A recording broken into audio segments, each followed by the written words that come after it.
America's watching ABC. It's Friday night, and the mood is right.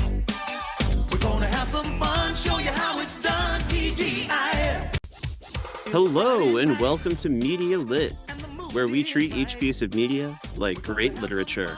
I'm your host, Randy Elaine, and joining me as always is my wonderful co-host, Kris Ingersoll. Kris Ingersoll, how did you feel listening to that little TGIF jingle just now? Dude, if you had asked me your usual, how are you? I was gonna say, so weird after hearing that audio. There's like a feeling deep down inside here that is stirring right now. We're always something of a nostalgia pod, but I'm not certain I'm actually ready for the level of nostalgia that we're all going to encounter here tonight. Um, so that's how I'm feeling. Well, that's perfect because that's exactly the vibe that I'm going for tonight. I want to live and breathe the nostalgia that is associated with one of our favorite television programming blocks of all time. In fact, one of the pioneers of programming blocks on network television, and that was ABC's TGIF Friday Night Lineup that ran from 1989 until the year 2000. We have assembled an all-star panel of guests to help us dig into this. And once we spend some time covering everything, we are going to get around to doing an entire draft of some of our favorite TGIF shows. So I'm incredibly excited to get started with all of that. In addition to my wonderful co-host, Kris, joining him on the panel, we've got the podcasting director for the Pop Break, our good friend and dear podling, Alex Marcus, who has been with us from the start, supporting us, giving us all sorts of opportunities to podcast. Alex, thank you for being here tonight. And how are you doing? I'm doing great, Randy. I'm so excited to be back in this space that dominated my childhood for so long. I cannot wait. Absolutely fantastic. Did you get any nostalgia rush like Kris when I played that little TGIF promo? I gotta be honest, I think that promo predates my time with TGIF because I'm a 90s baby, which means that I wasn't watching at the first half of the TGIF era. I was much more of a second half. I was part of the dying embers of the TGIF generation. Well, we're happy that you stuck around and we get to cover the full length of the programming blocks. That only makes this night better. Before I Yes. move on to the next member of the panel, Alex, I just want to give you a chance to let us know a little bit about some of the podcasts you have out there where folks can find your work if they'd like to find you after this pod. Sure. You can follow me on Blue Sky at Alex Marcus. You can follow me on Letterboxd at Media Thinkings. You can follow all the work that I do for the Pop Break by going to thepopbreak.com. Click on the podcast tab. You'll see all the shows that I'm executive producer of, all the shows that I am the host of, including once a month on the Pop Break podcast feed. I host TV Break with Bill Bodkin and Josh Stranacki, where we talk about all the ins and outs of the world of TV. Once a month on the Pop Break feed, I host Bill versus MCU with the aforementioned Bill Bodkin, which is a Marvel rewatch podcast. Right now, we just put out our Fantastic Four First Steps review episode, and we're about to kick off our Marvel Animated Adventures miniseries. We're going to be reviewing all of the Marvel animated series that have come out over the last 5 or so years. And in addition to those podcasts, I host twice a month on its own podcast feed. It's Complicated, a Tom Holland podcast, an episode of a show all about the films of Tom Holland with my good friend Manish Mathur. And right now, we just did Captain America Civil War. Fantastic. I highly recommend all of Alex's podcasts, so don't miss out on those opportunities if you want some really great analysis. You can also check him out here on Media Lit multiple times, always talking us into his great analysis of any topic under the pop culture sun. Well, J- speaking of that, and that's very nice, Randy. But speaking of that, the last time I was here, we were talking about Taylor Swift, and I'm excited Mhm. to say that I have recently gotten to talk about Taylor Swift on a couple of other podcasts, including Yeah. Socially Distanced, which is Pop Break's flagship podcast that comes out every week.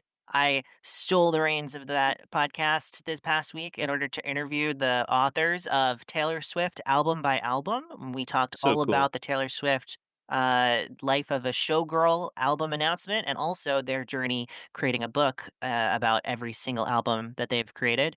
And next month, I'm going to be on the Space Swifties podcast, who were also part of the Taylor Swift draft on this one. because we got together to rank the From the Vault tracks. So we put out our top Mm-hmm. 10 favorite From the Vault tracks. Now that the From the Vault era is done, now that Miss Taylor Allison Swift has her master's back. Beautiful, beautiful. Yeah, every version's the Taylor version now, right? Absolutely. That's what we love to hear. Well, you heard it, folks. We've got Kris Ingersoll. We've got Alex Marcus, but it wouldn't be an all-star panel if we didn't invite another pop break all-star. And this is host of the Socially Distanced podcast, host of the Anime Pop podcast. It's our friend and collaborator, Amanda Rivas, joining us here once again. Amanda, how are you doing tonight? I'm just so happy to be here. Anytime I'm here on Media Lit with you guys, it is the best time. I love that we deep dive into so many cool things. And like tonight, it's going to be another awesome night. I'm excited. Thank you for having me. And I did feel the nostalgia. I haven't heard the theme in years, and I remembered Hmm. I started singing the end of it. I was like, it's there, core memory unlocked. Amanda, well, we're still at the top of the podcast here. I mentioned a couple of your podcasts out there, but do you have any upcoming projects that you want to talk about or any other work or social media contacts that you want to promote? Yeah, of course, as you mentioned, I am the co-host of Socially Distanced and Anime Pop, of course, on the Pop Break.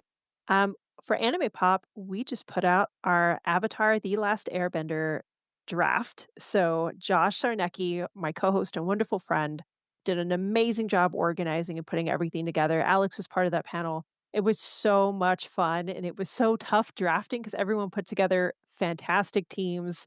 Hmm. I just so go check it out. It was an amazing time. And of course, Alex gave us a little bit of a breather this week. So go check out the Taylor Swift podcast episode is gonna be fantastic. I already know because it's Alex, and Alex is just fantastic. So we have that coming up, and then, of course, our next episode will be on the 2nd season of Peacemaker, so super excited about that. I also do have a write-up right now, on the Pop Break reviewing a Comic-Con I went to, recently with Brandon called Rebel Scum Con. It's the 2nd year, and it's all Star Wars themed. So that review is out, with some photos we took, and then we also did a couple of interviews with some of the bigger content creators out there in the Star Wars space. So those are up on YouTube as well. And you can follow us at Brandalorian for our cosplay adventures. We'll be out at NostalgiaCon Houston this weekend cosplaying.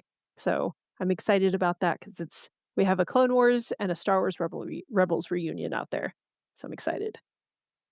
Perfect. Thank you so much, Amanda. We have three-fourths of our panel ready to go now. We've got Kris Ingersoll, we've got Alex Marcus, we've got Amanda Rivas, but I am incredibly excited to introduce our next guest. This is Case Aiken, the general manager and co-founder of the Certain Point of View podcast network.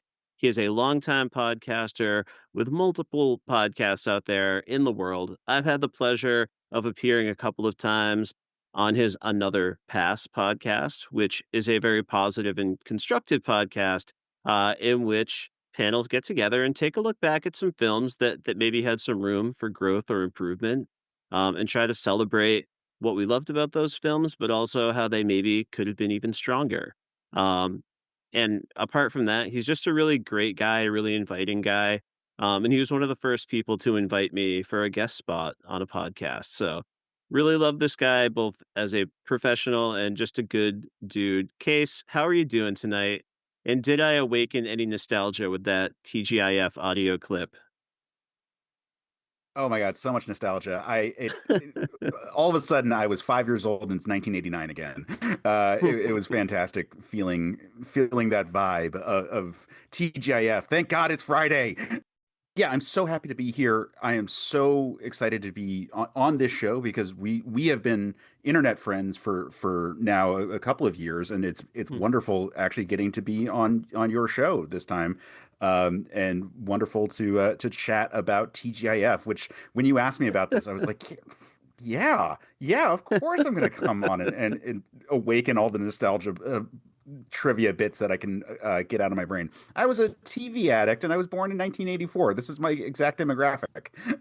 Yes, you and I are right in the middle, and I think we may not even be alone. in that demographic. So we've got the whole range of years covered.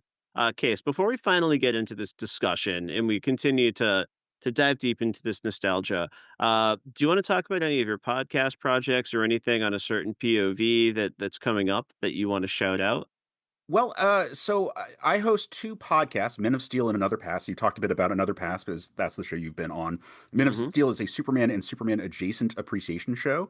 And then I also host all of our YouTube content. So everything the network puts out on YouTube is in some way touched by me, and 99% of it is hosted by me. And so a series I have on YouTube, Superman Analogs, is about to hit 150 episodes. Men of Steel just hit 150 episodes, and Another Pass just hit 175 episodes. And so we've had big episodes for all three of those recently. So those are ones I want to shout out. We talked about Super Slash Man, the Christopher Reeve documentary, for the Men of Steel 150th episode. We talked about Starship Troopers for the 175th episode of Another Pass.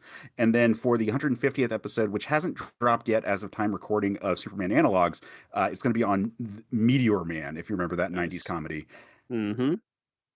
Yeah, so we're in that same era that I was watching TGIF. I remember my cousin and I renting Meteor Man at a sleepover, so excited to check that one out for sure. All right, folks, so we've got our panel assembled. We've done plenty of drafts here on Media Lit before, but something we're doing a little bit differently this time is I am not going to join the panel as a drafter. I am here to be a master of ceremonies and hopefully be someone who can coordinate a lot of fun and nostalgia for everyone else. So before we can get into this draft, we're going to do a little bit of TGIF trivia.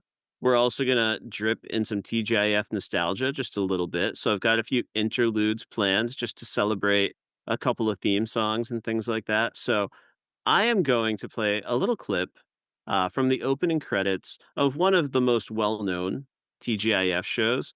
As you're watching and listening, feel free to shout out any thoughts or memories that are coming back. And at the end of the clip, if it awakened any new memories, brought you back anywhere, made you think of a favorite episode, hit me with it. And this is just low stakes fun uh, as we kick things off.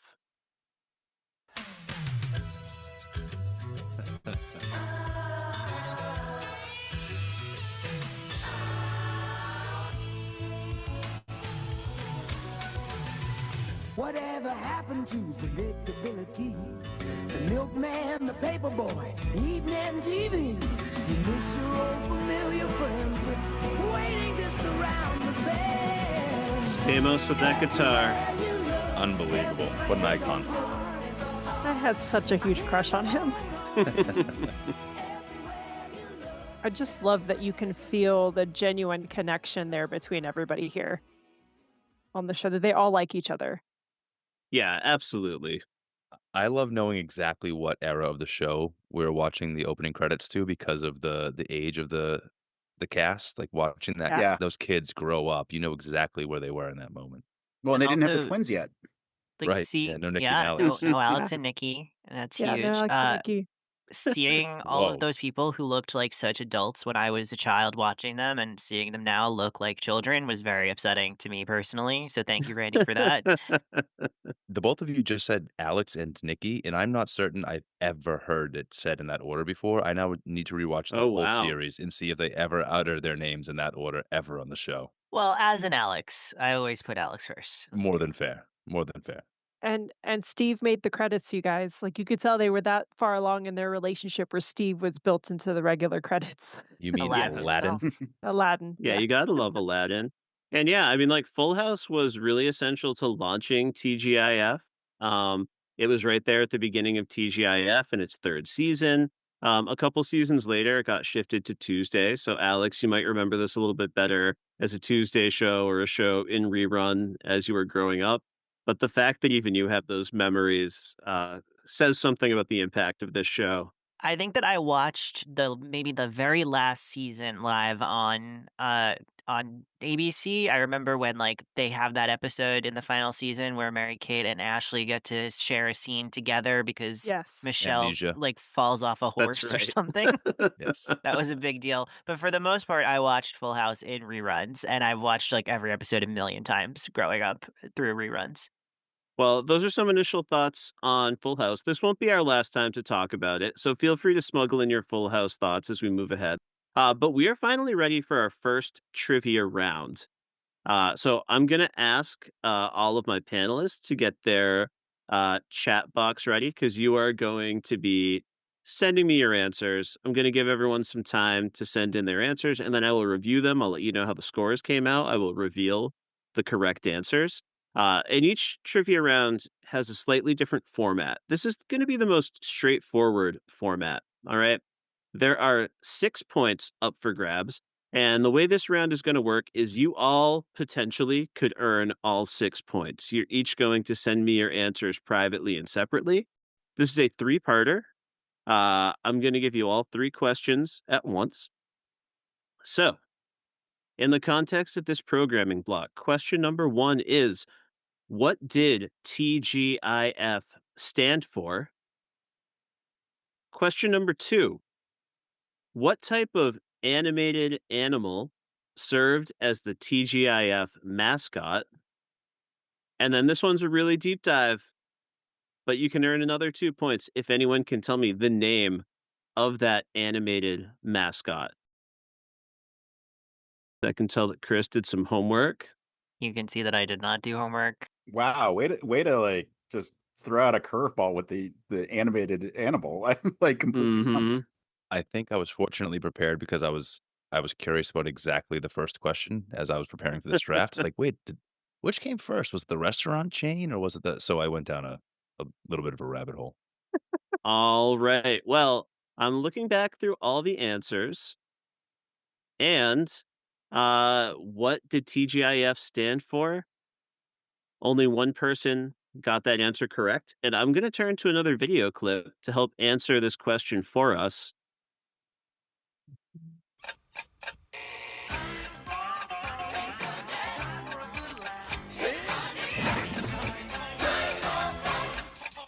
Hi, and welcome to our show, TGIF. That means thank goodness it's funny. We'll be here to give you the scoop on all the fun that's coming up. Like what's in our show, Full House. Talk about fun. Oh, DJ man. and I go back to school. Steph, school's not that much fun. Oh, yeah? Wait till they see what happens to you. Get ready for a big night of comedy. Incredible hair by the girls. So living good. I figured that because I wrote "Thank God It's Friday," Same. and I figured that the God was something wrong. I figured it was like gosh or goodness or something like that. Mhm. But I was like, Yeah. I don't know what it is. I'm just gonna put God. I always thought it was Friday, to the point when the first time I saw the restaurant TGI Fridays, I thought it was the headquarters for TGIF, the programming block. My understanding is that it only is, thank goodness it's funny, to avoid any issues with the existing restaurant chain, which totally predates the programming block. Randy, Ah. is it later trivia? Who came up with this name? I actually don't have that. Feel free to jump in with it if you've got that tidbit. Happy to share because it's real life Disney villain. Bob Iger helped course. conceptualize this programming block and came up with this name. Not shocking. But yeah, so I'm looking at the answers. I'm sorry to report, Amanda, in case you struck out with that "Thank God It's Friday." Alex Marcus, you did correctly guess that we had an animated mouse here, so you've earned 2 points. It was not Yay. named Mickey though, but that was a good guess, and it Worth a really shot. worked out for you. So congratulations on that. Chris Ingersoll, 6 points. I promise there was no collusion in advance.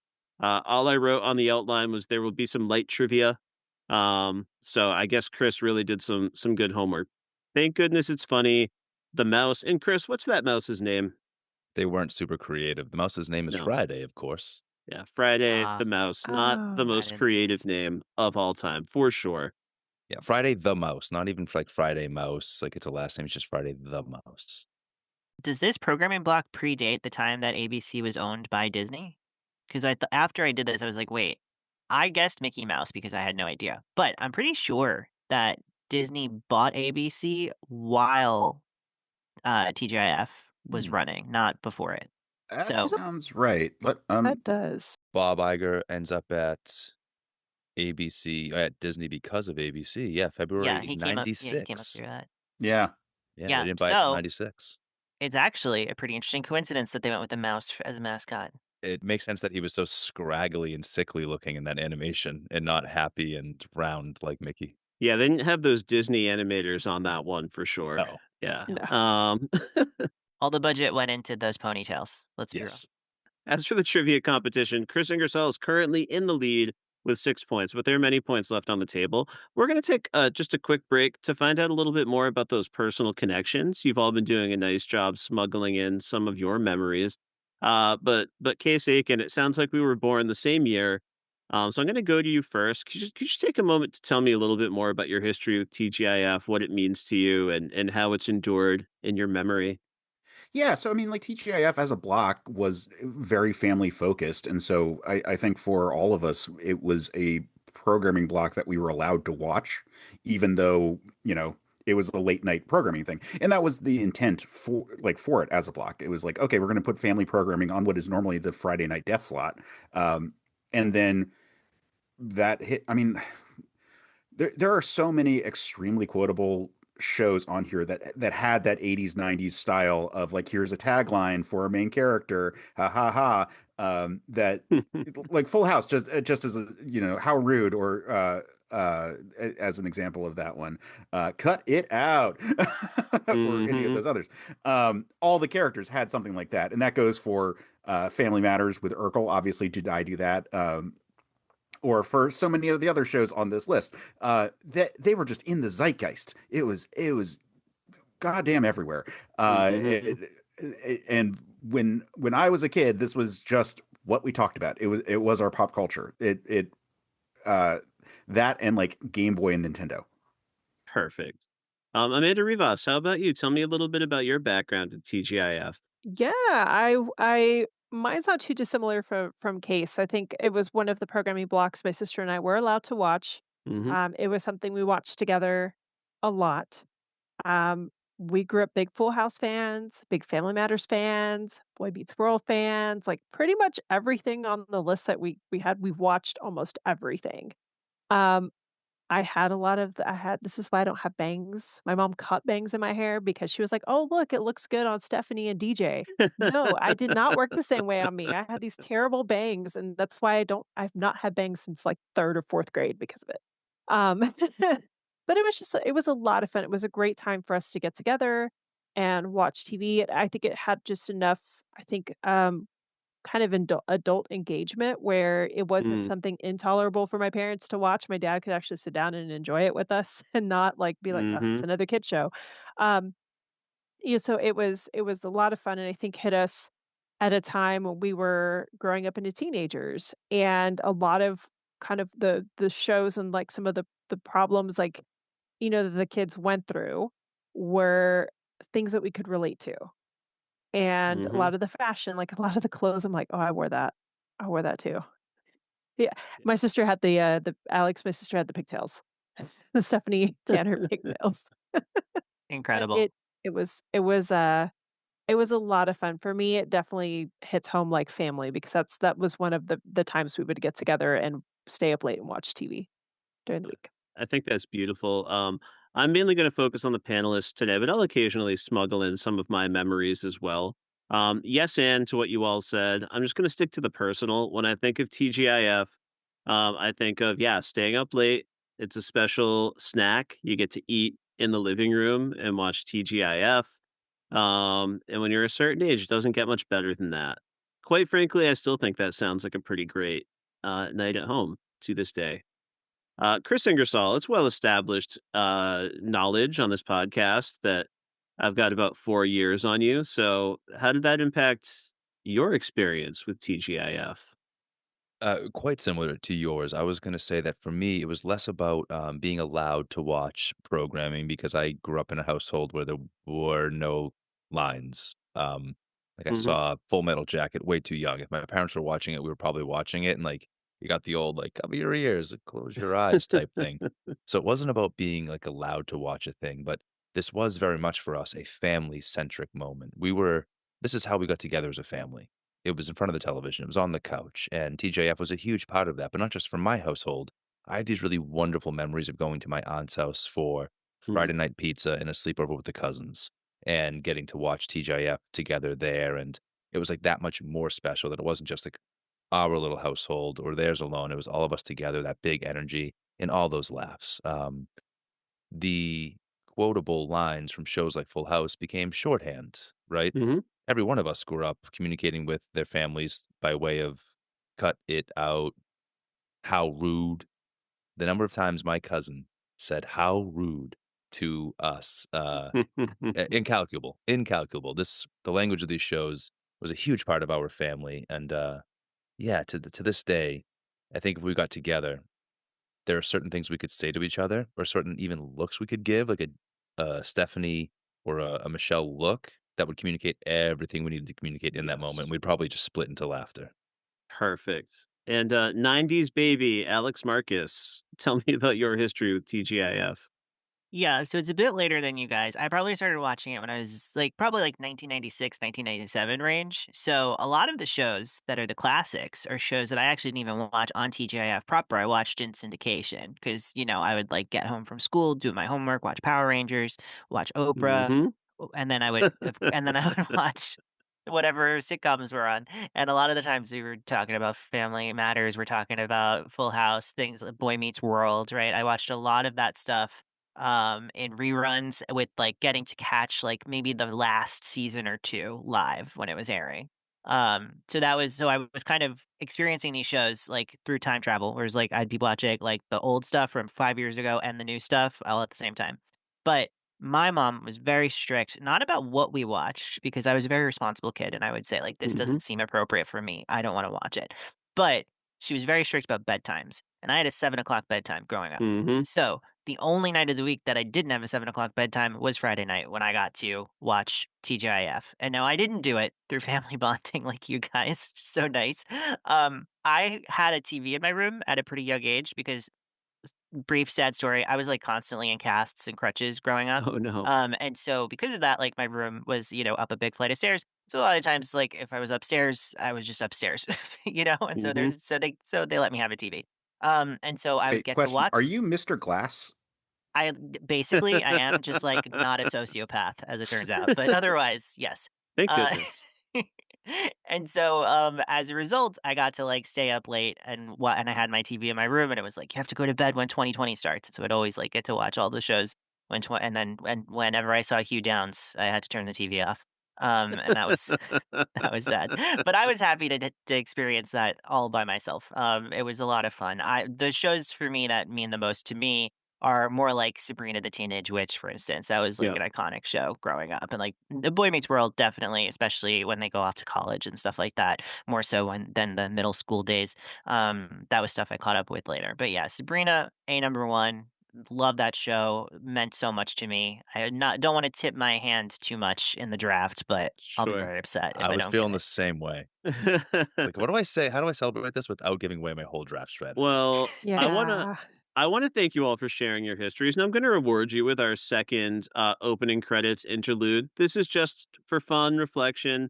Uh, Alex, I apologize, it's a little bit ageist because you are going to remember, the later, cooler version of these opening credits, but I'm gonna go with the OG, for the sake of this little moment.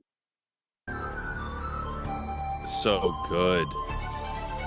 It gets cooler, but this was so good. It was. Oh, Mr. Mr. Feeney. Feeney. Mr. Feeney.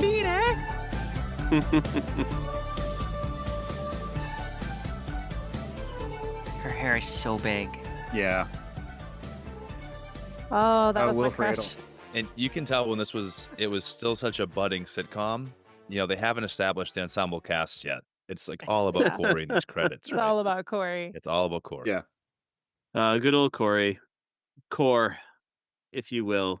There's something about this show. I was exactly the right age to be watching Corey Matthews grow up, going through all the same things as him. So yeah, those very childish early seasons of Boy Meets World, they'll always be my favorite, even if it became more of a phenomenon as time moved forward. Yeah. Let's hear it from Minkus. Yes, Yes. Minkus. When he randomly reappears late Right. in On the the Yeah. other That's show. side at of the the end of the hallway. show. Yeah. Oh, I was on that side of the school. He like points off camera. Yeah, right. He was a legend in Little Giants as well. Shout out to that Yes, he guy. was. Mhm. Oh man. Yes. And he was on the Torkelsons. Oh Oh, wow, that's the right. Torkelsons.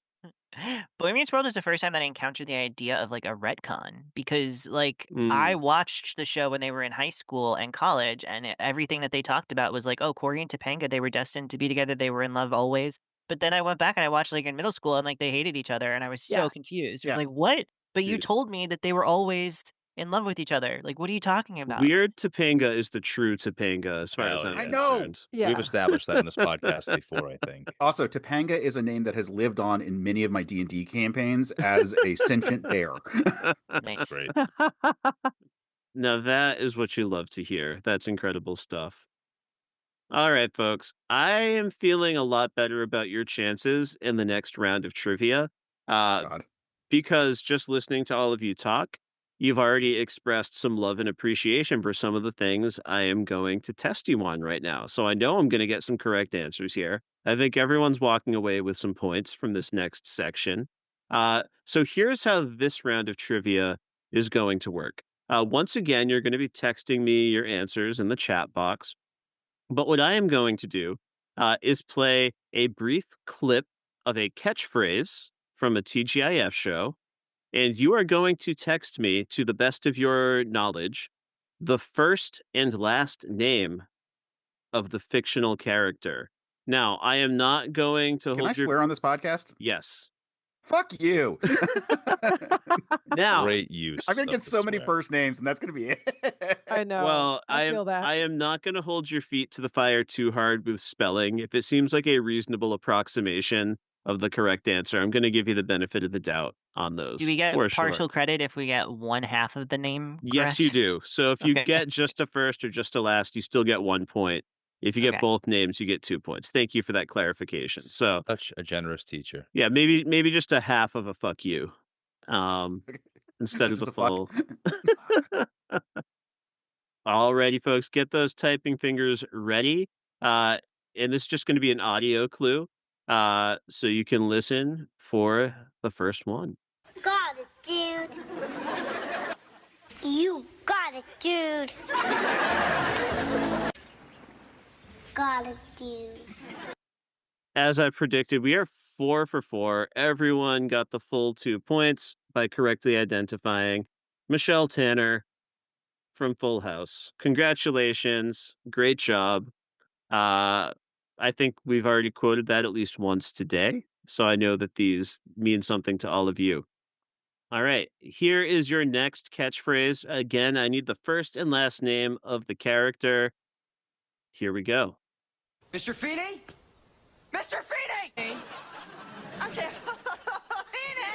Mr. Feeney! Mr. Feeney! Feeney! Somehow I knew that was going to be the next example. I almost pre-typed the answer. Really? Right, I've got answers coming in. I can see. I think the wheels are turning in Case's head. It's on the tip of the tongue, perhaps.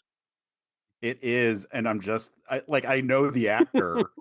We were just talking about the actor. Voice acting legend. This is Exactly. true. And I'm just like now, Facts. like all of a sudden I just blanked on his name. And still dreamy in person, you guys. Saw him like last month, and He deserves it because no fictional character was ever treated as poorly over the course of its existence by the writers than this Yes. character. All right, Case, I'm giving you a last call. Do you have a last second Hail Mary you want to throw out there? Just go. Oh, so close. This was Eric Matthews. Matthews, fuck. We did get an M name from you, Case, but yeah. Can you please take a moment to tell me why you love Will Friedle so much, though? Well, Batman Beyond is the big Yeah. reason for that one. Yeah. Like, I think let's be honest here. I heard him recently point out that he has voiced Nightwing more times than Terry, which I wouldn't have right. Terry was just for the one show, but he's been apparently Nightwing in a handful of properties, which I didn't realize. Absolute legend. And he Beautiful started stuff. diving into wrestling. He's now a wrestling fan, thanks Cool. to Hang it. Daniel Fishel. Yeah. All right. Well, I've got another one for you. There are 2 more left. These are not all the catchphrases you'll hear tonight, but these are going to be the last catchphrases in the trivia portion of the evening. So here we go to our next one. Good luck. Have mercy. Have mercy. Have mercy. Have mercy. have mercy. Now I can see those faces scrunching up. You said spelling doesn't matter, right? Right. As long as it's a reasonable approximation. Yeah, Case, you got the 2 points. Okay. Does mine count? We'll find out if mine does. So we've got 3 out of 4 of you had a close enough approximation of the last name. So Kris, Amanda, and Case, you're all getting the full 2 points. Alex, you got the Jesse of Uncle Jesse, but you did not get close enough to Katsopolis. Well, do you want to tell the people what I did right? Yes. Alex wrote Uncle Jesse, and then in brackets, he put Greek last name. Yes. Which I Yes. think was worth a shot. Yeah, Uncle Absolutely. Jesse Greek I'm name, just of double course. checking this one because there's no way any of us would just know this one off the top of our head. But because they renamed him at a certain point, because John Stamos wanted to push that his like Greek heritage, and so I don't know if they ever said it out loud, but the character's name was not Katsopolis initially. And I'm going to find that trivia and find out what it is because I doubt. Cochrane. Oh, wow. Cochrane? Yes. Yeah, Cochrane. Yeah. Huh. Well, there you go. I would have been talked into accepting that if someone had put it. If someone put that but didn't know Katsopolis, Unbelievable. Right? Well, like if you didn't know that tidbit, then you probably might remember our guy advertising Greek yogurt, as that was really becoming a big cultural phenomenon. So there you go. I'm blanking on the brand that he was. Oikos. Boy, yeah, There you Oikos, go. right? Yes. Perfect. The perfect spokesman. All right. One more in this trivia round. Of course I have. Don't be ridiculous. Of course, no, don't be ridiculous. Don't be ridiculous. Don't be ridiculous. Don't be ridiculous. Now there's a little bit more pain on the screens. Oh, our 90s baby got at least 1 point. So this is good to know. I've never seen this show before, but I am a student of pop culture, so. So Case has got nothing. Amanda says it's Perfect Strangers. it's perfect. Yeah, it's Perfect Strangers. It's right? Perfect Strangers. But I Yeah, don't I just remember. don't know remember his I've never watched name. Perfect Strangers, so I don't know any of the characters. I think it was like a little young for it. Chris Ingersoll says Perfect Strangers, but fuck, I can't Wait, remember his name. I'm the only one who's getting a point on this? So I the- did. I dropped a guess after that. I guess I think maybe the first name. I think. So Alex Marcus gets 1 point. This was Balky, more specifically Oh. Balky Bartukamos from Perfect Strangers. So there you go. I wish that there was like a third point for the show, like know. because then we could actually like get some of these. Go back to my chat. Okay, apparently you did drop a Balky in there that I missed. I had not scrolled down, and the timestamp is accurate. So thank you for pointing that out. I was so excited to read your exclamation of anger. I guess I missed it. Yeah. Perfect. All right. Yeah, I've never seen Perfect Strangers. It predates my existence by a few years, I believe.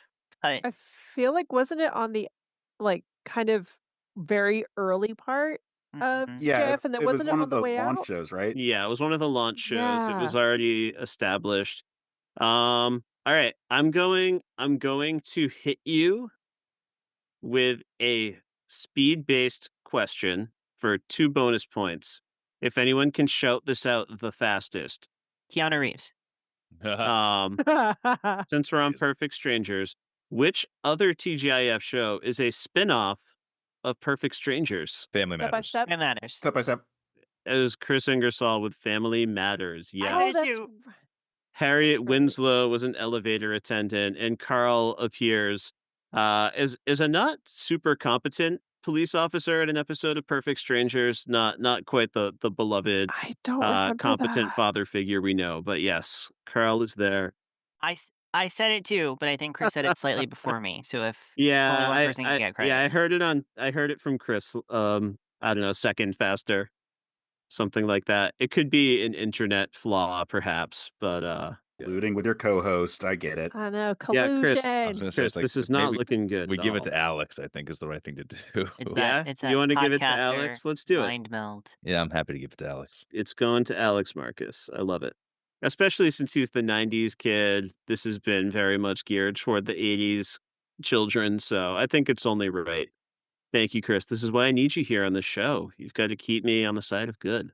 Oh, wait, are we running into a possible, Randy, Stefan situation here? Oh, oh. Get into the chamber. All I have to say is, I love you guys, and that's a perfect, way to transition to my next question, which is, I just want one more piece of personal information from all of you before we get into the draft, and that is, in your mind, what is the most TGIF thing that ever happened on TGIF? Alex, I'm gonna turn to you first. You can answer this just about any way you want. It could be a personal reason, it could be a big stunt that happened on a show or on the programming block, but what did you have in mind?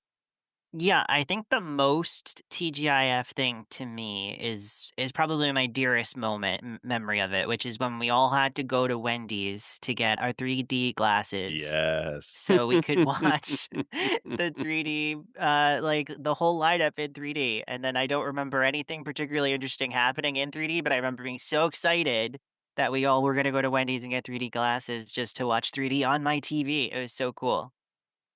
Well done, Wendy's, also. Cold cheeseburgers, but incredible 3D glasses. So, Right. Case Aiken, for you, what was the most TGIF thing that TGIF ever did? Oh, the crossovers. The fact that they would have cast crossover stuff like Urkel showing up on Full House, but specifically Step by Step, and I think it was Boy Meets World had like one where they were at like SeaWorld and they just like happened to like bump into each other at respective episode or like in the Yes. respective episodes.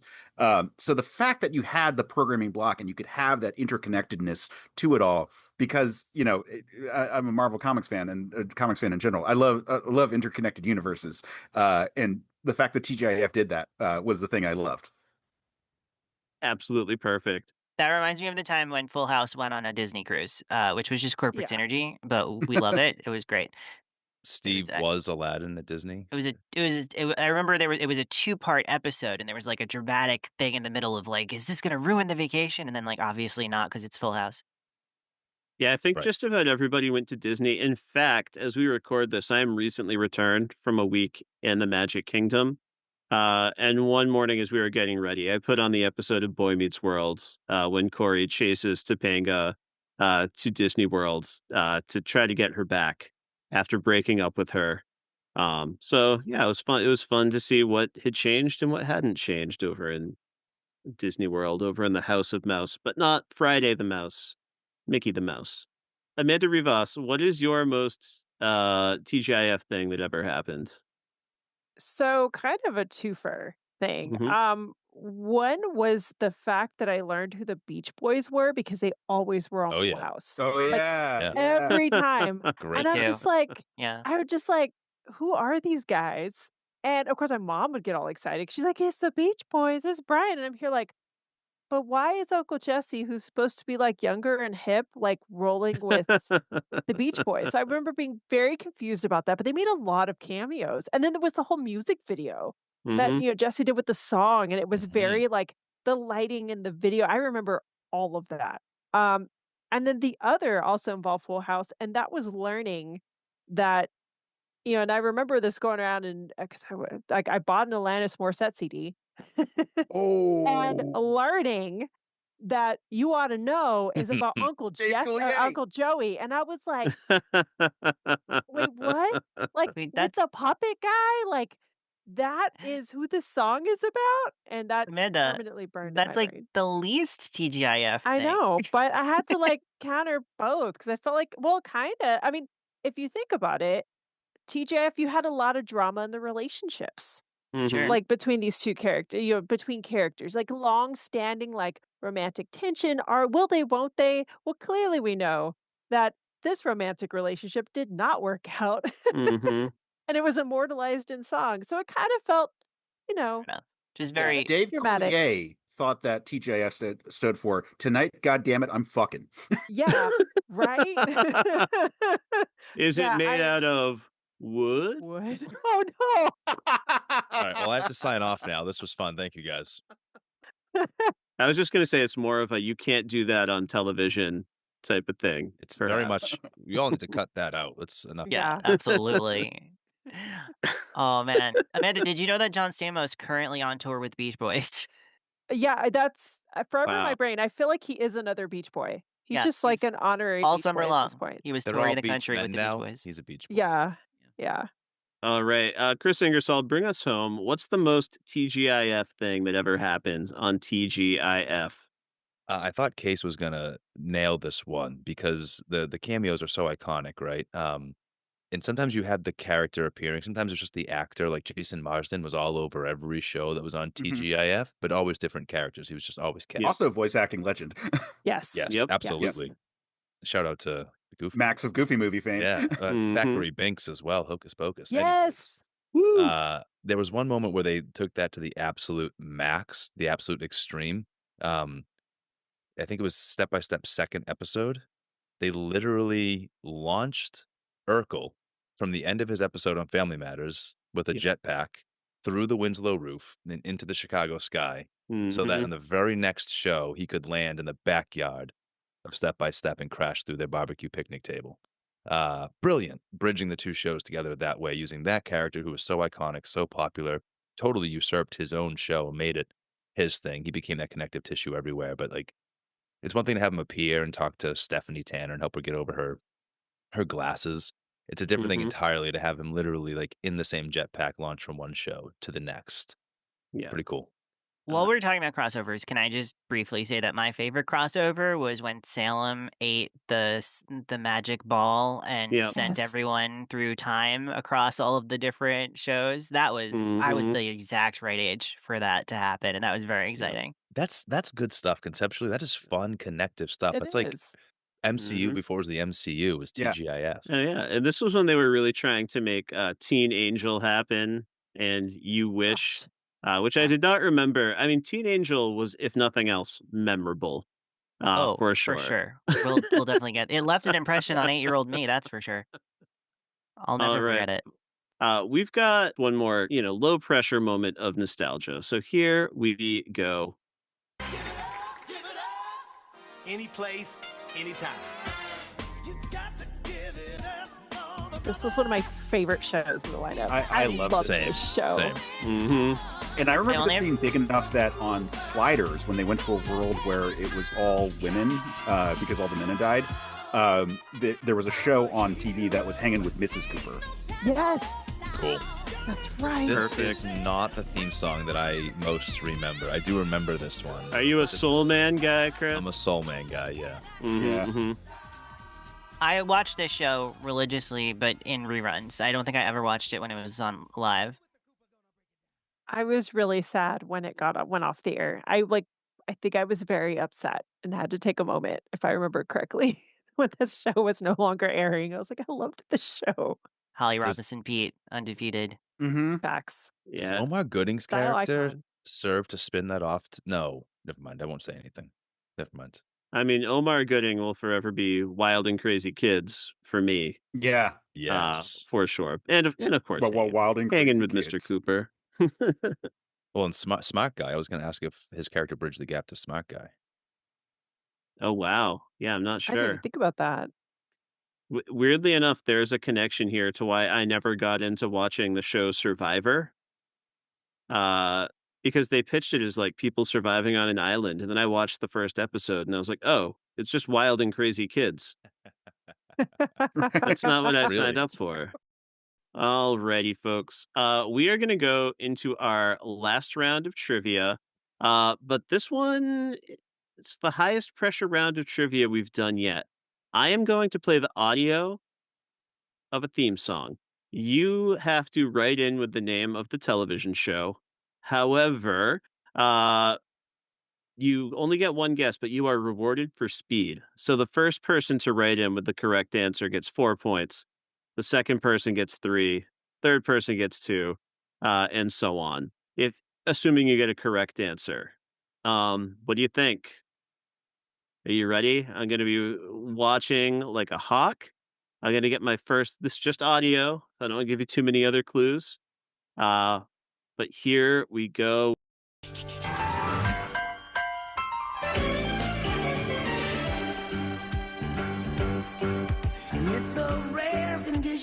This day and age, reading the good news on the newspaper page.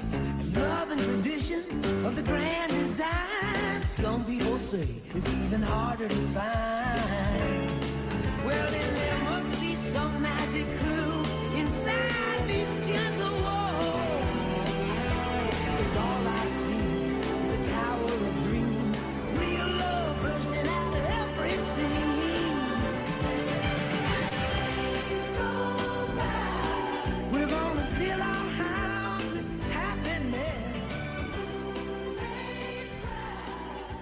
Such a great theme song. I could not find it. Took everything in me to stop that clip before we hit the really great ending to the song. That has way more verses than I remembered. Yeah, that was the long form, for sure. But so you all got it right. They were in pretty quick succession, but I do feel I was able to fairly judge the pace that they came in at. So Amanda Rivas came in with Family Matters first for 4 points. Nice. Alex Marcus came in second for 3 points. It was close between Case and Kris, but Case edged you out, Kris, by just a tiny bit. So 2 points for Case, and 1 point for Kris Ingersoll. All right. Surprise lightning rounds. Whoever can shout this out first. If anyone can tell me the name of the song, you get 2 points. Isn't it Family Matters? Days Go By. Case Aiken, 2 points. That was a guess, but I was just thinking it's weird that lyric is so big in the song. Yep. It's technically As Days Go By, but I thought you were close enough to earn the credit. All right. Next theme song. Are we ready? She is literally the Polaroid of perfection. She has everything and she'll give it to you in a second. Looks can't deceive. She wears her heart on her sleeve. She'll steal you away, not just for one day. Every day is an ordinary day. All right. So we did all get the correct answer. Alex wrote in the fastest, but it was with an incorrect answer. He felt the pressure. But then I put the right one. So we've got Amanda once again with the fast typing with Clueless, the correct Damn it, answer. How fast do you type? I feel like I got that as Poor memories. I thought it in was the pretty brain. quick too for me, but I guess not. Kris and Case were quite close behind, with Kris in second, Case in third. Alex, I said you could only get one guess, but I granted you the 1 point because you did come in with Clueless. I Thank wasn't you. looking at I your face panicked. at the moment, Yeah. but I can only imagine that there's a panic. Clueless is a little bit of a deeper dive than Sabrina into the TGIF. We've been on some of the biggies so far, so I don't blame you. Well, and that's another one that I didn't know that was a TGIF show until preparing for this episode. I watched it in syndication all the time. I had no idea that it was on TGIF. It was briefly on TGIF. I think I spent a little bit more time elsewhere, but it did have its time. It did have its moment in the sun. If you're a fan of the show Clueless, you should check out I Could Never Be Your Woman, starring Michelle Pfeiffer, which was created, written, directed by Amy Heckerling, who wrote and directed the film Clueless and also helped create the TV show. And it's weirdly about like her time running that show and like falling in love with Paul Rudd. It's a crazy movie. It's bananas. A young Saoirse Ronan, her first ever film performance. Oh wow! Oh, very cool. Wow. Sings a slut shaming song about Britney Spears. No, leave Britney alone. Oh, And then another song about how dumb George Bush is. It's a wild That's movie. good, clean fun. fair. Yeah. It's a wild movie. Check it out. Yes. Stacey Dash is in it, basically playing her Oh, role that's from Clueless. right. Yeah. That sounds like a really cool shout out. I'm glad that we've got a chance at that. All right, folks, 2 theme songs remaining, and then we'll finally get around to our draft order. Get those fingers ready. Here comes the next theme song. Dream got broken, seemed like all was lost. What would be the future? Could you pay the cost? You wonder, will there ever be a second time around? Oh, when the tears are over and the moment has come, say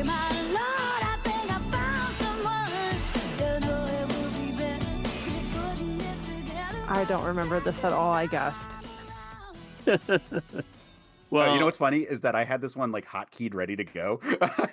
Like Nice. I had typed that. I was like, this is going to be one of them. So I Cut typed it, so it you out, could- yeah. controlled X'd it, Yep. and then control V'd Nice. it. well, I did that this- with sister at the beginning. Yeah, this was in fact step by step, and you all got it. Oh.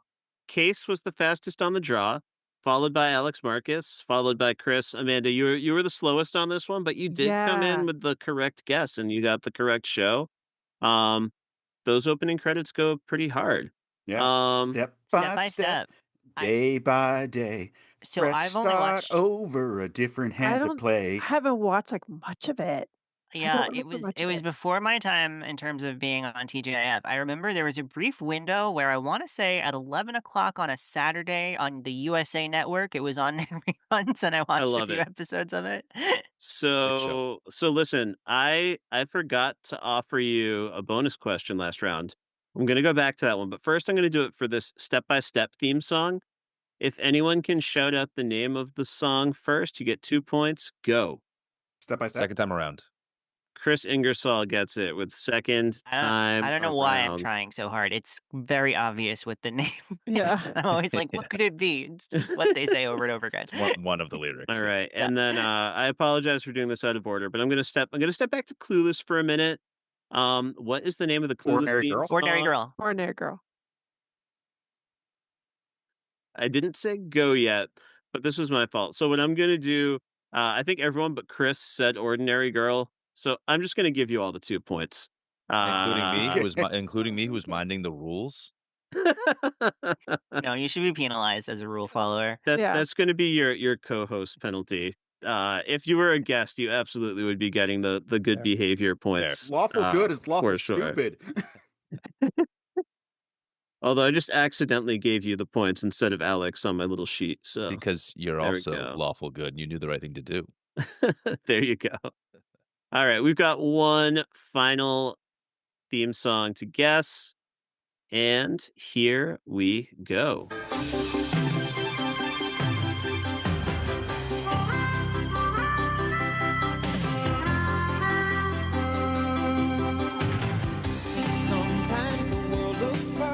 It's not dinosaurs, Amanda.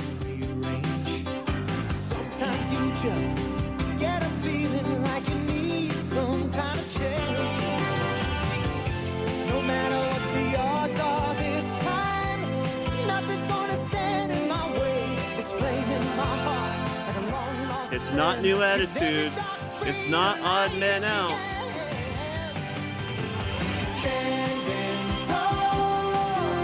Oh, it's Muppets Tonight. I know the song, but I don't know what show. Not Two of a Kind. Not New American Hero. Chris, do you have a guess, or should I call it Going Places? No, man. We are back to Perfect Strangers. Perfect Strangers I theme didn't watch it song. that much. It factored in prominently to the 4th season of Only Murders in the Building. That's okay. That's why I knew the song, because they were talking about it. Only murder. Okay, yeah, that makes sense. Standing tall. So there you. That is definitely before go. Yeah, that is. If anyone thinks they can give me the name of the song, shout it out now. Standing tall. Tall? Nope. Oh. Okay. I have no idea. Nothing's Strangers. going to stop me now. Okay. Huh. All right. This was a very close competition. Our winner with 20 points is Alex Marcus. Whoa. Whoa. I never should have given him those Family Matters points. I'm shocked.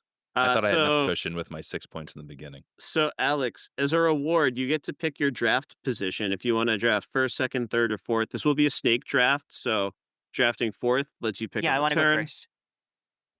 Alex. All right, Chris Ingersoll, you were in second place with 18 points. So very close. You get to pick your draft position. Would you like to draft second, third, or fourth? I'll draft second. I know it's a snake draft, but I want the second pick. Amanda Rivas, you came in third with 17 points. This was such a tight competition. Would you like to draft third or fourth? I guess I'll go fourth. Right. I So, have a Case, strategy. Pro Well, move. I am Paul Case Aiken the third. Case, that puts you in the 3 spot for the draft. All right. So thank you so much for going through all that nostalgia with me, playing all those games. I think we are more than primed to get into this draft. So we're going to go about doing it. So let me just tell you a little bit about the rules. Um, we are going to be drafting 4 shows each, uh, so that each drafter can build their own ideal TGIF lineup.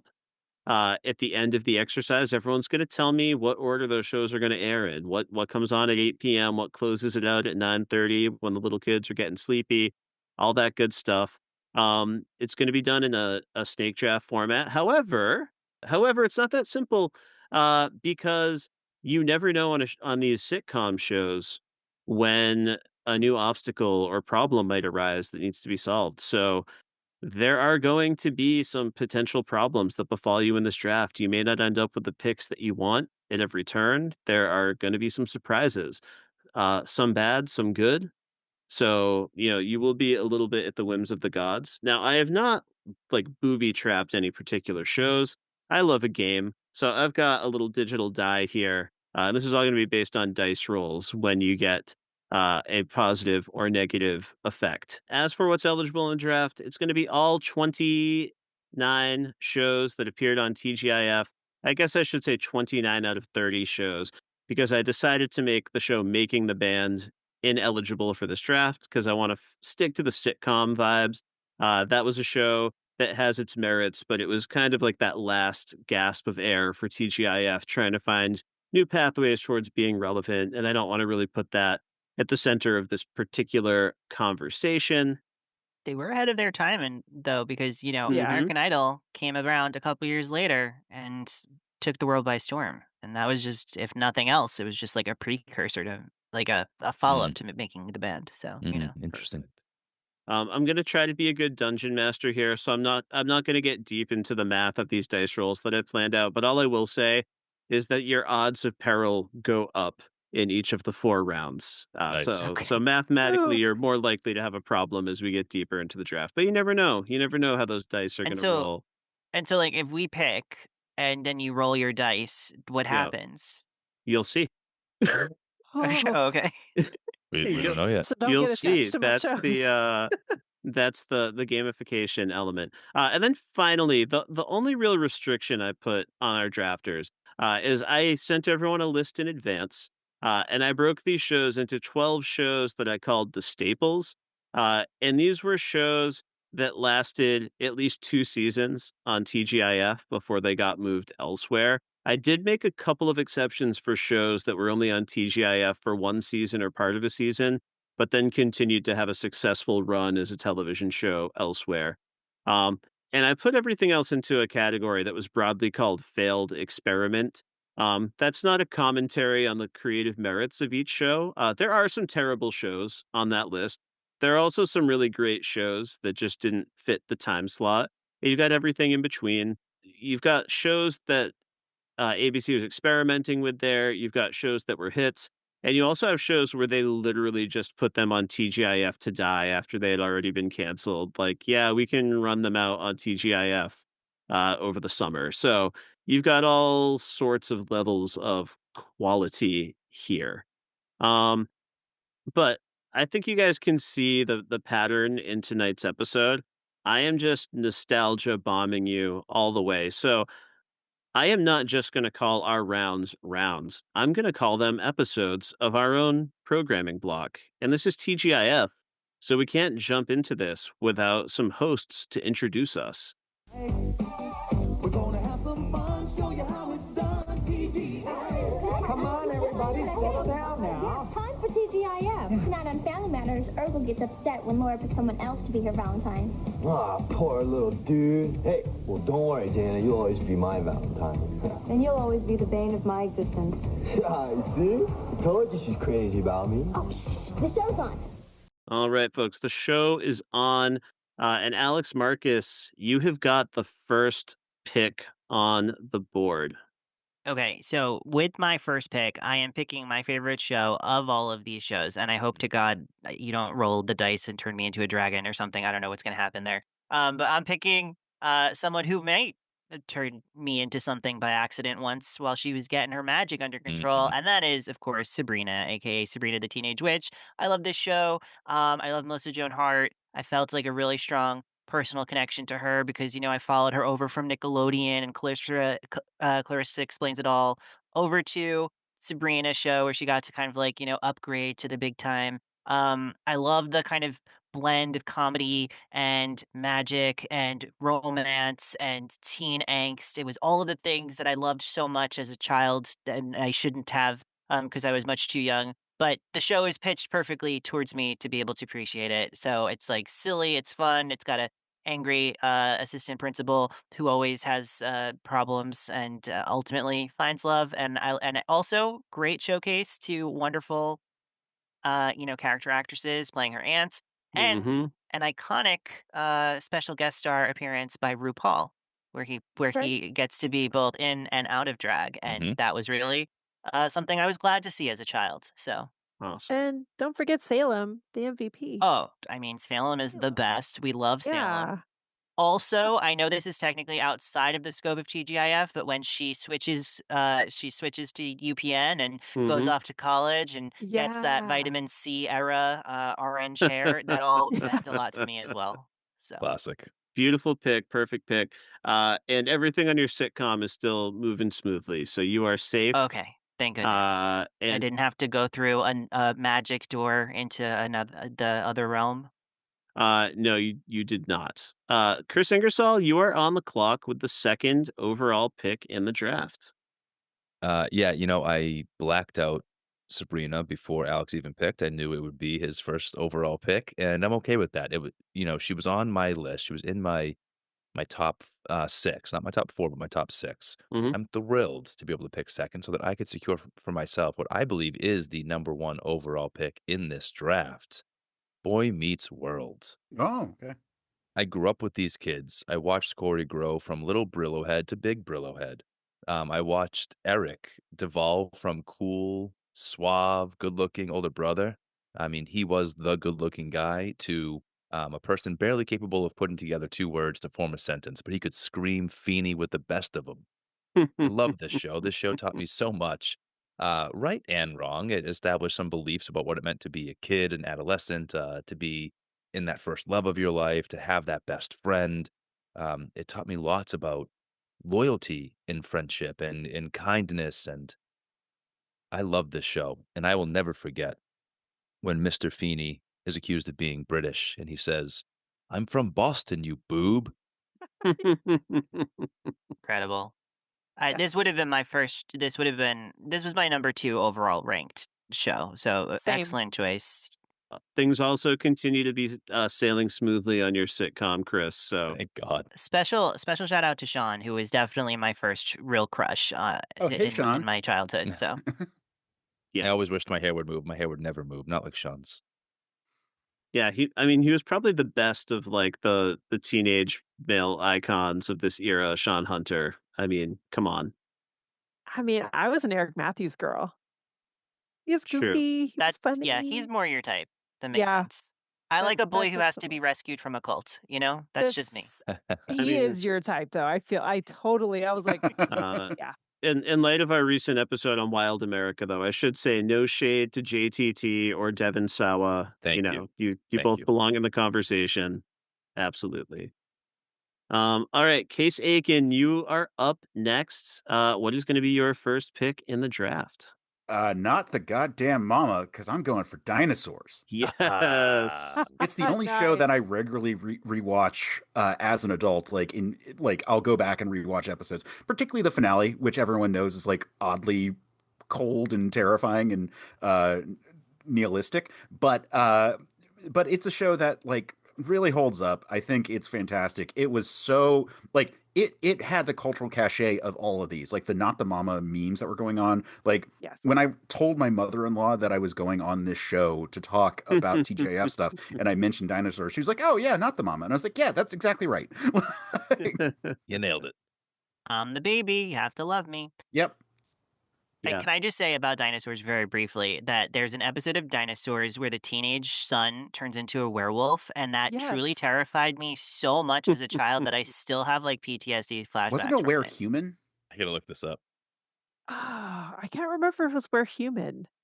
It's like yeah? I mean, you might be right. I don't remember Yeah. well enough. It was Where something. The thing I always remember is that, so currently I have a 2-year-old, and the way they dealt with the terrible twos, which Yes. they treated as being a full-on demonic possession, was that the ultimate way to get around it was just to fake the third birthday. Yep. Oh, yeah. Nice. They Good did strategy. some silly stuff, but like there was some legitimate biting satire on that show.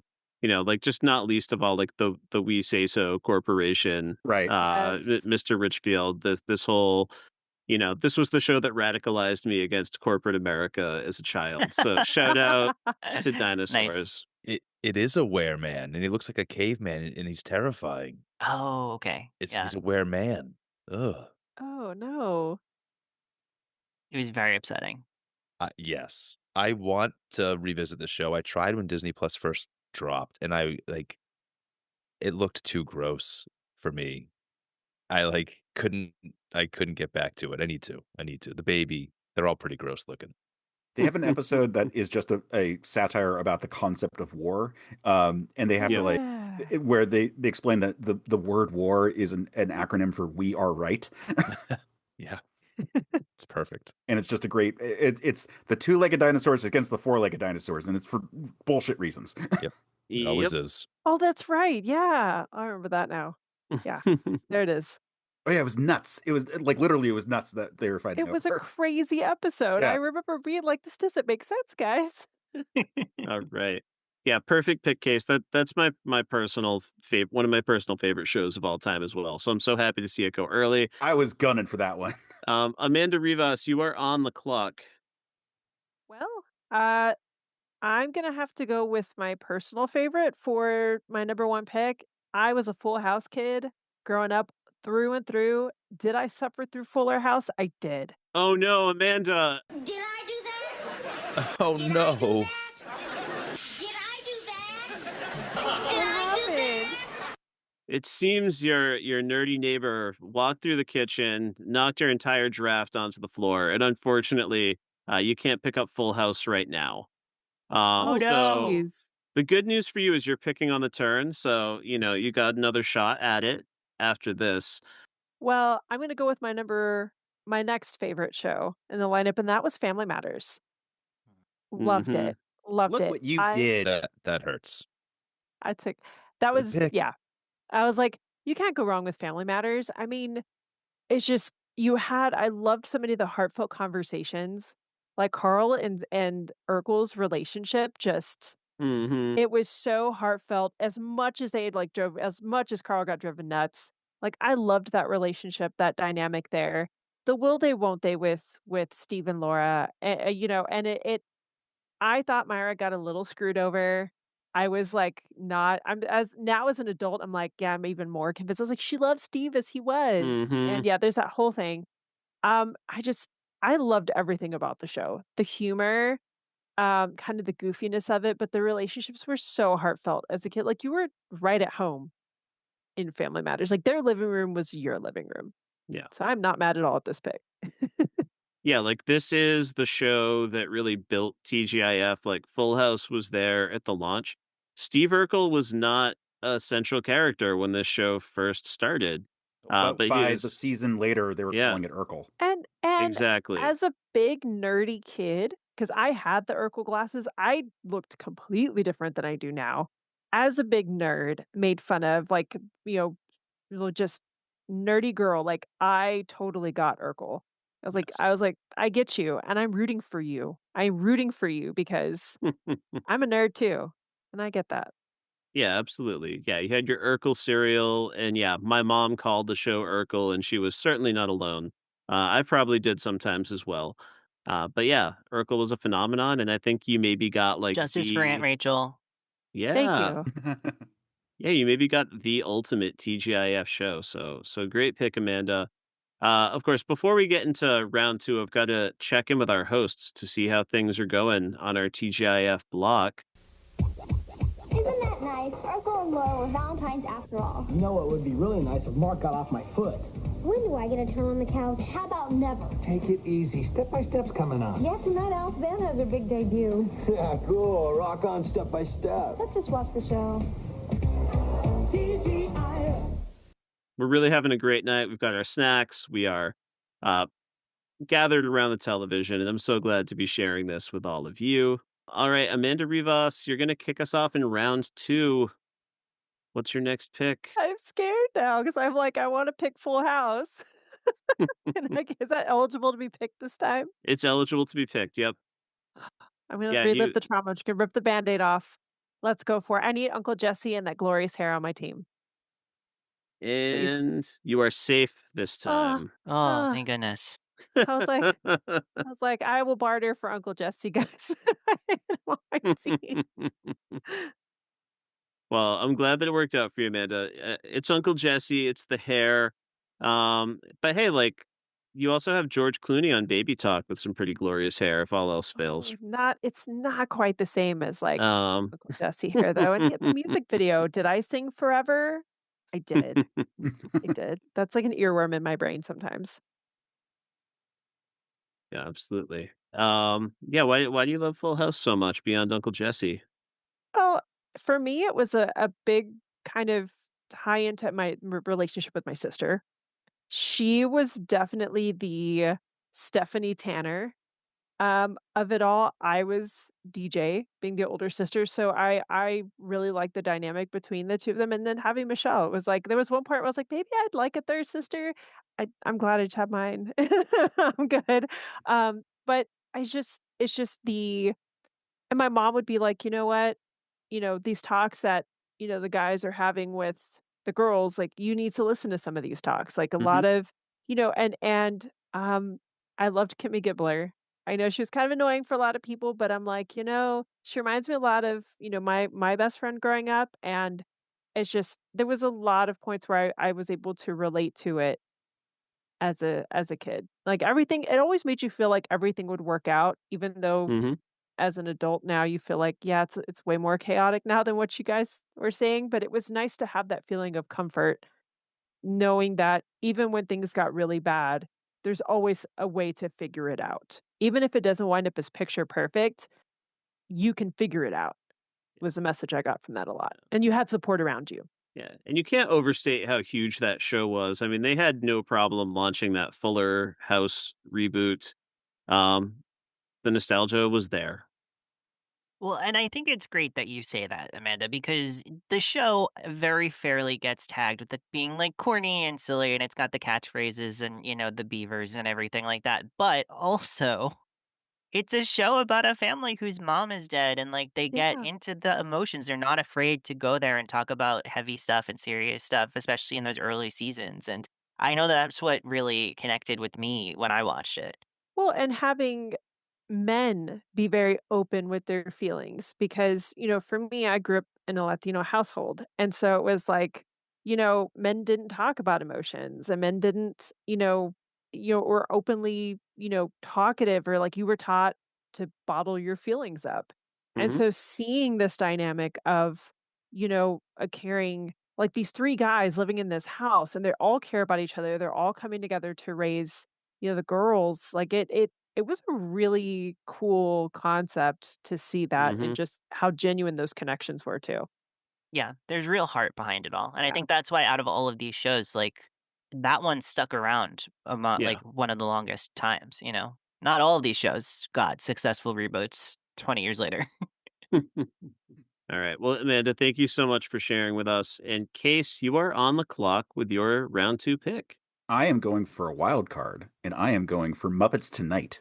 Yeah, it was on my list too. Yeah, I knew it was. And you are list. safe. Your sitcom remains safe for the moment. So tell us about Muppets Tonight. So Muppets Tonight was, I mean, it had a catchy theme song, and it was the Muppet Show that was on when I was a kid. Like it was a solid quality Muppet Show that just didn't land appropriately. But I think with the right buttressing, including dinosaurs on its programming block, it has quite a bit of strength. And I remember I just loved it as a kid. Like more so than the Muppet Show? Nah, probably not. But you know what? It was a really goddamn good Muppet Show. Shout out to Pepe the King Prawn. Yes. Yeah, So we'll origin start here on the story. show. Yep. I loved this show growing up. I was so upset that we only got one season of it because that whole you'd be shocked to if you know me at all, you might be shocked to learn that I loved the insider kind of behind the scenes of a Hollywood production. So that was I loved it so much. And hey, this is the reason why I know who Prince is because he appeared on the Yeah. show as There the you go. artist formerly known as Prince, and I learned all about that. I loved Muppets Tonight. The behind the Oh, scenes yeah. of it all was so much fun, and jumping behind the sets and all of that was Yeah, I mean, you had Sandra Bullock on there in a full Yeah. speed parody if the ratings Not only dropped did below they have Sandra 50. Bullock on there, that was the moment where I realized like people could be really pretty. I was like, oh, Yeah. oh, okay, cool. Sandra Bullock, Prince, yes. Yeah. Yeah. Yes and yes. They had Billy Crystal on Yeah, that's right. with Miss Piggy, and they did a whole Harry Met Sally parody, the diner sequence, where Miss Crazy. Piggy Miss Piggy That's says right. sometimes women fake a sneeze. Maybe she wasn't really sneezing, and they like really go for it for like a full 2 minutes. It's pretty wild stuff. All right, great choice, Case. All right, Kris, you are back on the clock. I am thrilled to go ahead and grab Step by Step here. Damn it. Oh no, Kris! I knew it was fuck. I knew it was gonna happen. How rude. How rude. How rude.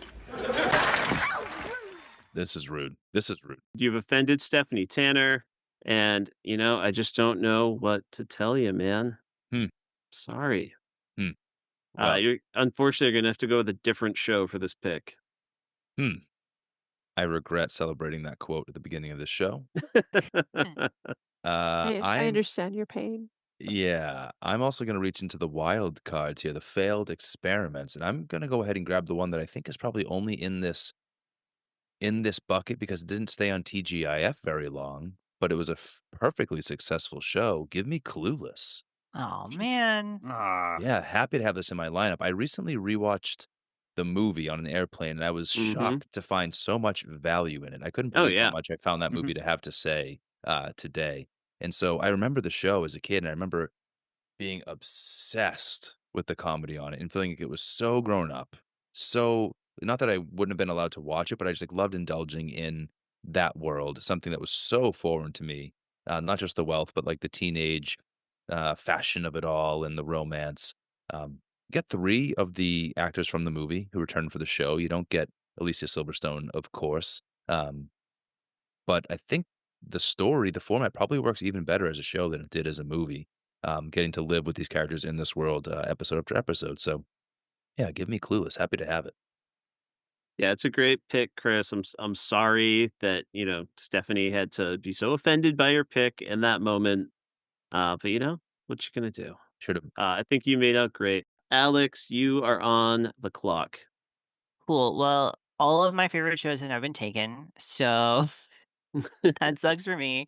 I really thought I was gonna get to have Clueless on there. I was very excited by the chance, but that's not to be. So instead, I'm gonna go with a show that I definitely liked to watch quite a bit when I watched it. I watched it mostly on reruns, I'll be honest. I don't think I ever got to see it on TGIF, but that's Hanging with Mr. Cooper. Great show. Great show about a family, about teaching, about being an educator, about playing basketball, about how awesome Holly Robinson Pete is, and that was something that I needed to learn as a child. So for all those reasons, I'm going with Hanging with Mr. Cooper. Beautiful pick. So we've made it through the first 2 episodes of our TGIF lineup, but of course we've got to check in with our hosts because that's just how TGIF works. There's nothing I can do about it. I'm sorry, but I'm having fun checking in with the step-by-step crew. That was great, Carol. You really helped us out of a tight spot. Speaking of tight spots, move over. My legs asleep. Well, Wicked, baby talk is on. Yes, James gets jealous when Maggie hits it off with an old boyfriend tonight. Ah, an exploration of interpersonal relationships. No way, dude. It's a comedy. I don't care what is. I want to watch. It's hilarious that they're promoting, like, it's such a fourth wall breaking thing, but they are still in character. The last one, they were talking about their own show, but they were still in character. Fantastic. And they didn't acknowledge that that was their show. It was Right. very weird. They did in this one though, like, hey, you really got us out of a tight spot, which was which was a wild update. I wish they would still set up television this way. Alex Marcus, you are on the clock next. Okay, so I'm very excited with this pick to dip into the failed experiments category. And, I missed them on their flagship show, Full House, but I'm going to take them here. The Olsen twins, the Oh iconic. no! Oh, yeah. Oh no, Oh, Alex! no. It what seems happened? a baby dinosaur has wandered into your show. Not the mama, not the mama, not the Oh, mama. no. Not Ouch. the mama, not the mama, not the mama. You do that one more time, and I'm gonna throw you across the room. It's, Not the mama! Wee! Oof! Ah, the mighty Megalosaurus. it's a tough sound drop on a show where I'm pretty sure the mom died. Okay, Randy. Yeah, I mean, you were able to toss the baby off, but not before he screwed up your draft. I'm sorry, those twins are gonna have to wait. What are you gonna take instead this round? Fair enough. Then I'm just gonna go full chaos mode and draft Teen Angel with my my third pick. Because Amazing. listen, I remember when this show came on, it was right when I was the most into TGIF that I ever was going to be. And this is a show about a boy who dies, becomes an angel, and then has to come back and like hang out at high school or whatever. It's completely bananas that they did this, that they made this a show.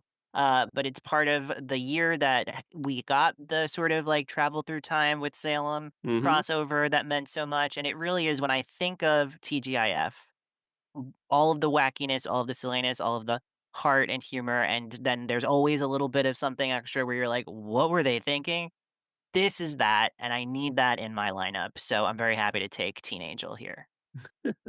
I think that's a really great pick. That's one of the most fun failed experiments in TGIF history. Didn't the character die because he ate like a really old hamburger Yeah. from under his Yes. bed or Yeah, something? well, because you need to make sure that if a teenager is dying in your pilot, that it's in a really silly way that doesn't alienate the 8-year-olds. Perfect stuff. Perfect stuff. All right. Chris Ingersoll, you are back on the clock. Okay. Terrified. Here's where By the way, everything is eligible again, including things that you missed out on due to a that's previous trap. that's why I'm terrified. Thank you for highlighting that, making what I'm about to try to do that much scarier. I'm gonna try again to take step by step, please. I am Uh, so very sorry to report that there's a young witch. She was trying to help you out, but she doesn't always have full control of her powers, as you will see. I didn't ask for help. I didn't ask for help.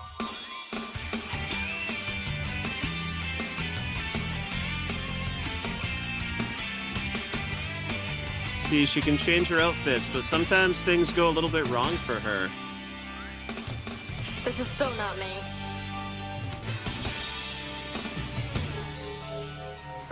As if.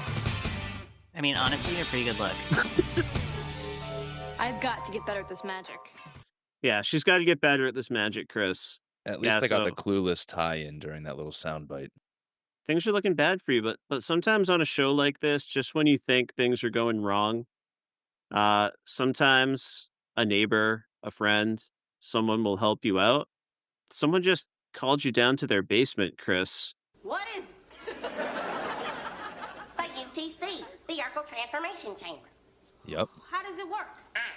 Well, first, I pour boss sauce in here.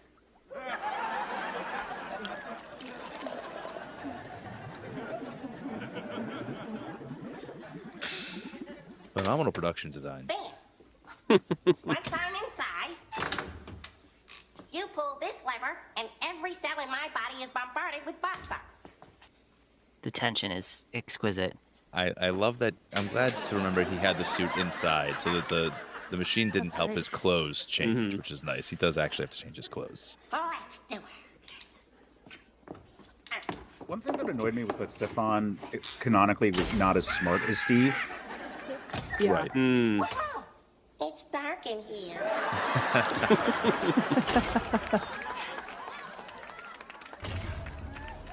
Now, Oh, man. am I correct that he managed to be Stefan once before this? Yes.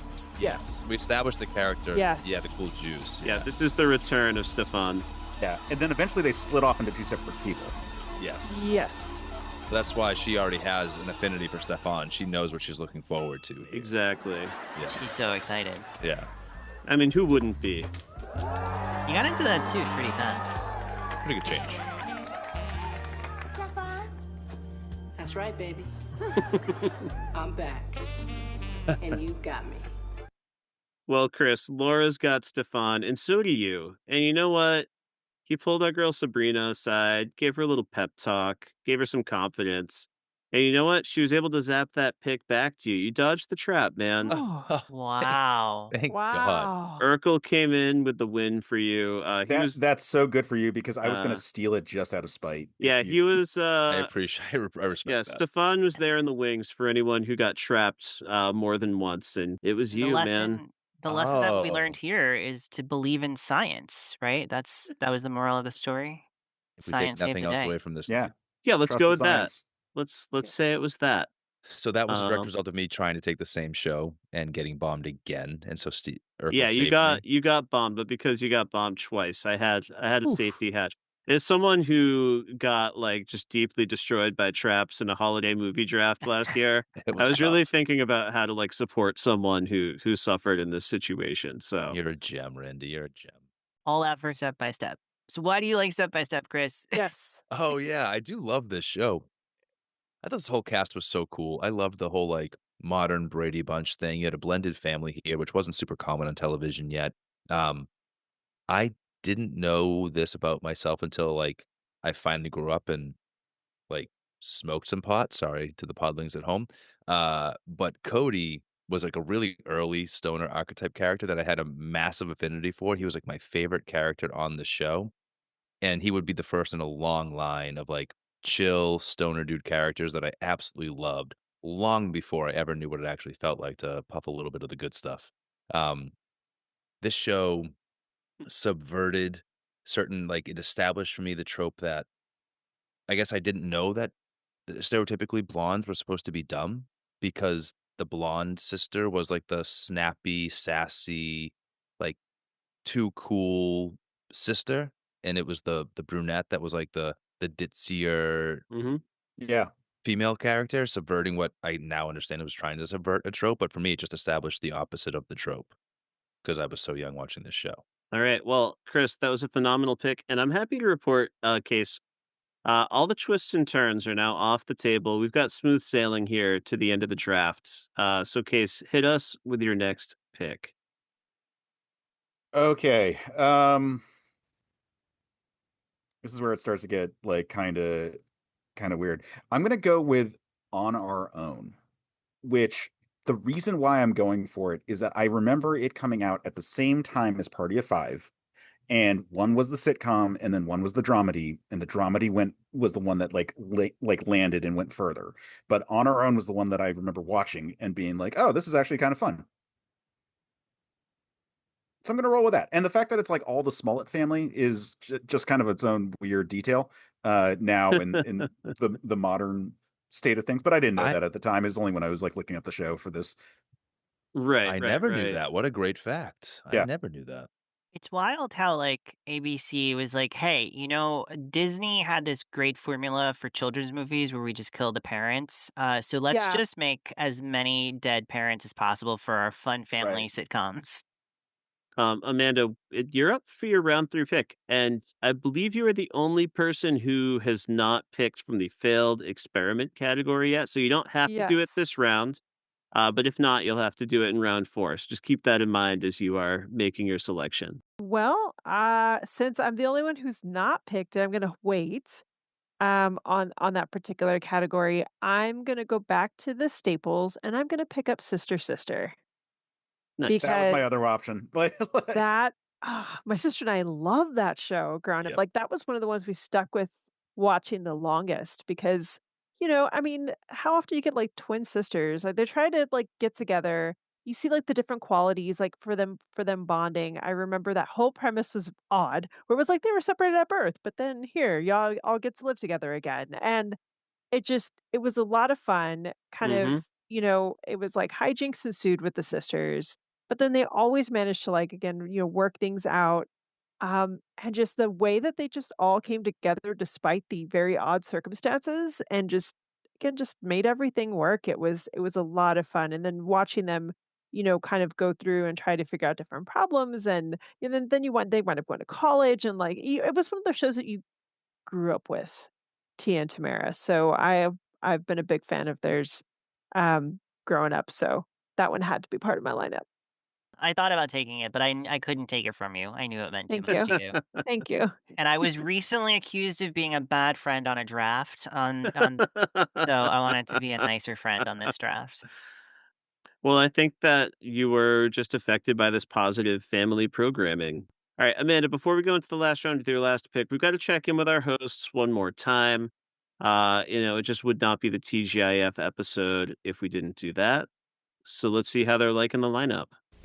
James and Maggie make such a cute couple. I would have enjoyed it more if you guys weren't crowding me. Well, you'd have more room if you lose a few pounds. Hey, would you cool it, little dudettes? Billy's coming on. Tonight, Billy and Mary's different parenting styles clash over David's new motorcycle. Different parenting styles. Sounds familiar. I bet Billy's right. Watch and learn, Frank.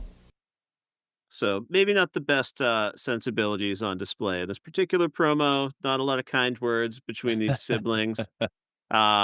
But we're feeling the spirit and the energy that is TGIF for sure. So Amanda, bring us home. You're wrapping up your draft right here. You're going to fill out your block of television, and you've got to go with something from that failed experiment list this time. Yeah, so I'm gonna capitalize off of the Olsen twins here. Ooh. Because again, people are still talking about them to this day. So I gotta go with two of a kind for this one just to to round it out. You got it, dude.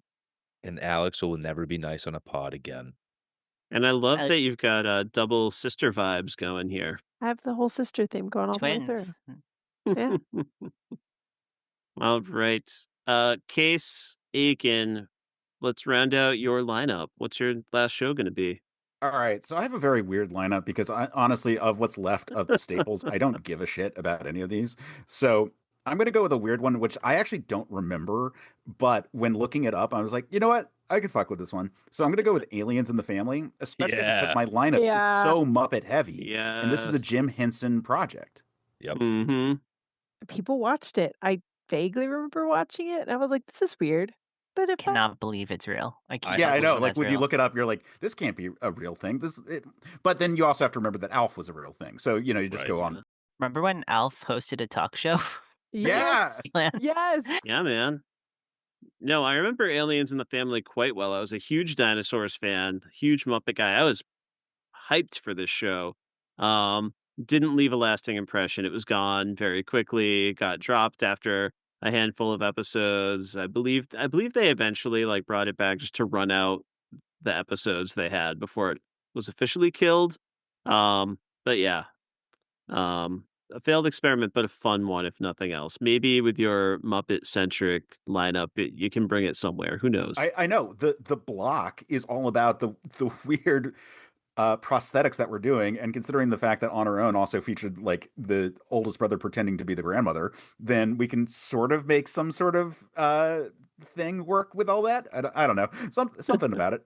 You're just really shooting for those technical awards at the Emmys. Yes, basically. Perfect. All right, Kris Ingersoll, it is your turn to round out your lineup. Okay. I'm not 100% sure what to do here. Sister was high. It was the last ranked show that I had on my list as well. And I couldn't take two of a kind from Alex, but it was also something I was considering. Geez. I'm going back to this failed experiments bucket. Okay. This is where I know what I need to do here. To finish my lineup, I'm going to pick the show that ultimately murdered TGIF as the last new sitcom to debut before they just said, we need to try something different, and they went to Making the Band. So give me Odd Man Out. Oh, Eric Von Detten fan. Starring Eric Brink. Von Detten, Brink himself, Brink, exactly yeah. right. Say his name correctly. His name is Brink. Huge That's his fan real of name. of all of his work, right, my daughter has recently watched Brink, and so Nice. she fell in love with that Disney Channel classic. He was in Princess Diaries, Yep. right? He was like an almost heartthrob. He had himself a moment, and I think that a number of projects and franchises were trying to be propped up on his shoulders, and he was never quite the guy that could carry it. But I'm happy to have this show as the last in my lineup because again, it's got to have some sort of iconography attached to it being the last sitcom to be on TGIF before they abandoned ship and went to making the band. So I think in my research, it sounds like poor promoing is what really hurt the show Mhm. before it even debuted. They were banking so hard on the heartthrob status of EVD. That's all the promos highlighted. Nobody knew the name of the show until weeks before it came out, or really what the premise of the show would be. Um, but like him as the one kid in an all female household sounds like it should have been a blast. He's a funny young man.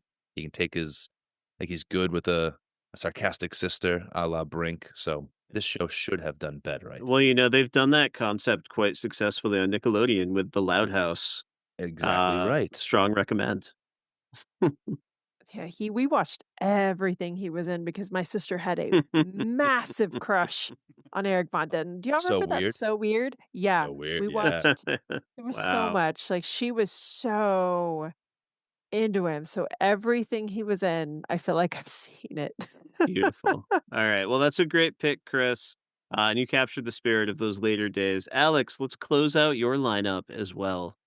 Okay, so I'm gonna go with the Hughleys for my last pick. Nice. Good I pick. was excited about this show when it aired because I grew up on reruns of Living Single, and Overton from Living Single was on the Hughleys as like the lead character's best friend, and I thought that was really cool. I was excited to see him. I became a fan of the whole family. I definitely remember watching it even after it moved off of TGIF. I would watch it sometimes when I was, could sneak it. Uh And so yeah, and it kind of made me like a fan of DL Hughley for a long time afterwards. Mhm. When he popped up on Studio 60 on the Sunset Strip, I was Mhm. very excited to see him. He's had a sort of up and down career in terms of his political endorsements. Nothing too terrible, but not always the best. But he had listen to him tell a story about how he was invited to Kamala Harris's home for dinner once. It's a very interesting story about a man who learned how to learn and grow in the presence of the vice president. So pretty cool. Mm. So yeah, for all of those reasons and more, The Hughleys, solid family sitcom, and my block needs like just a straight down the middle family sitcom, and this is as good as we got this far into the draft. Yeah, that was a solid way to close it out for sure, Alex. Um, well, before we wrap up the podcast, we've got to wrap up our little programming block. We've been with our step-by-step hosts this entire time, which has been lovely, but we got to go with our little outro. So here we go.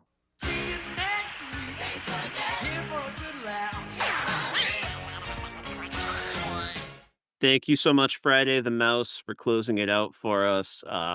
We really appreciate all your support. The most beloved cartoon of the era, as I think that we well established here Absolutely. tonight. Yes. Everyone knew Friday the Mouse. All right, folks. Before we wrap up here and have everyone just tell me a little bit about your programming block, what order these shows are going to air.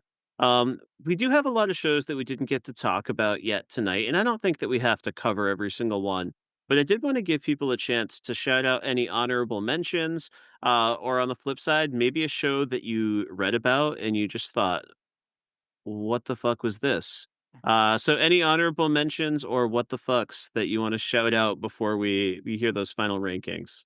I read about Brothers Keeper, and it is a what the fuck is this situation, uh, where it's a 49er is forced to move in with his brother because of contractual reasons, which I believe then also the brother just lost his wife, and now it's like a two. Maybe I'm making that part up. Hang on, let me bring up. No, I I think mean, he's a that single was a dad. I common think trope on it's TGIF for I sure. think he's a single dad. I think you're right. The most wild thing about the concept is the idea that the NFL would actually bring repercussions to one of their players. Right. Right. Like, Right. oh, you acted out too much. You need to live with your brother. What? What is that? Go live with a nerd.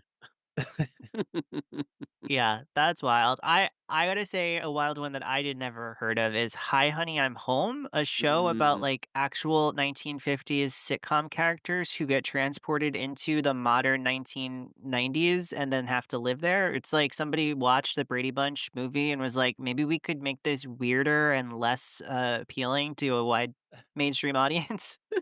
I don't know. That kind of sounds like Pleasantville to a certain degree. Yeah. Ooh, now that's a good Yeah. movie. Well, Yeah. but Pleasantville is a bunch of modern teenagers going into a 1950s TV show. Right, So right. an inverted version of that. Yeah. Exactly, and then learning that, the female orgasm solves racism, right? Isn't that what I was supposed to learn from Pleasantville? It certainly contributes. Yeah, okay, Sounds cool. right. Speaking of Hi Honey, I'm Home, I just want to say that's got a unique place in media lit lore, because during that show's very short run, they would play the episode on TGIF, and then over the weekend it would play on Nick at Night, another programming block that we did an episode about last year. So a This little is true. cross promotion there, but short lived. I don't recall if I ever watched it. I know it's hard to believe that I actually had several more clips I wanted to play that I didn't play because I played a lot tonight.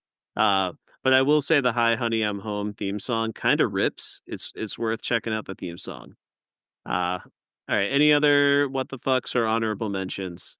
I I thought You Wish was like a fever dream. And I'm like, it's real. It's real because I remember seeing some of those episodes. Yeah. Mm-hmm. And it was a bizarre, like, I just remember the guys like super curly hair. Mm-hmm. And so this was like when we were researching, I was like, I remember the show and it's real. Even texted, I texted my sister, my best friend. I was like, do you guys remember the show? Like it wasn't just me, right? Um, that was that was an interesting concept. I get what they were trying to do with we brought in Sabrina. Let's try to do something that's kind of like I Dream of Jeannie with that idea. But I was like, it didn't land, but I No. just was good to know that it was not just a fever dream on my part.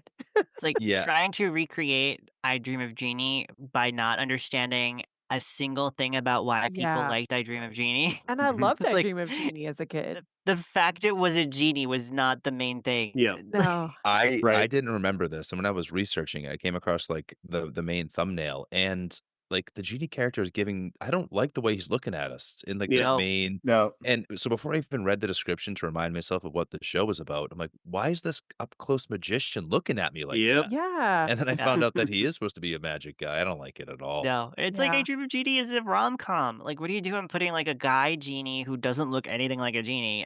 He looks like No. someone who you would like see, And not. like at a record store and be like, I'm staying away from him. Just like hang out with a Yeah. family for some Give that reason. Just like, no, Well, guys, and Yeah, not give no. that guy a charming, hacky sack. He right? looks like Yeah, he's behaving inappropriately in the back of a movie theater. I don't. absolutely. Yeah. Yeah. Yeah. Yeah, like Jeannie was like charming and funny and just, the chemistry was and I'm like this did not give me that energy at all. I remember watching it being like this is terrible. Mm. Mm-hmm. Yeah. And then yeah, I thought I hallucinated it and I guess I didn't. Yeah. So there it is. It's wild that like it aired at the same time that Teen Angel aired, and it's worse than the show about the dead teenager. Yeah. Oh boy, they were really on something back then. I want to give a special shout out to the other Amy Heckerling TV adaptation, which is Baby Talk, which is of course the Mm-hmm. TV adaptation of Look Who's Talking, those Right. incredibly popular movies. They tried to make it into a TV show. It was apparently the most horrific experience that any of the actors had ever been a part of. If you read some of the quotes from the actors at the time, it's just pretty fun stuff. I would recommend if you haven't checking out the Blank Check podcast. They Mm-hmm. did a series of episodes on Amy Heckerling's career, including the Look Who's Talking franchise, Yeah. and they get into this adaptation and how it was made and how upset everyone who was involved Yeah. was by it. I remember the movies. I don't recall this show ever actually being on the air, but I watched a clip from it and I just heard like the most like disturbing joke ever.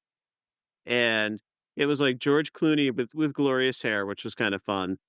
Trying to pitch like baseball themed wallpaper for the baby's room. And then the baby, voiced by Tony Danza, says, "They're going to be losing more than the Iraqi army this spring." And I was like, what is Oh, happening? Different time. holy crap! Like it, The like number of Yeah. it times wasn't that even structured as a joke. Like it was just like Kids say the darndest things, horrific. I was Randy. like, Yeah. the Bushes get shouted out on Family Matters in those early seasons all the time. Mother yep. Winslow, she's friends with the Bushes in the White House. Oh my. That's nice. Yeah. I was gonna shout out this is I don't mean to make light of a very serious thing, but I had wanted to pick for my wild card, I was gonna pick Billy because I love Sir William Connolly. He's an Mhm. absolutely Yes. hilarious dude. He's the dad from Boondock Saints, and I'm a Boston boy, Mhm. Yep. right? But the idea of him trying to stay one step ahead of the immigration officials throughout like, that's one of the main shticks of this show is that it's a green card marriage, and he's, like, trying to outrun immigration the whole time, didn't feel like something we could do today, Yeah. with Yeah. Oh. anything less than, like, dead serious gravity. Yep. Yeah. Not a Yeah. Billy No, Connolly Yeah. vehicle. not in the modern world.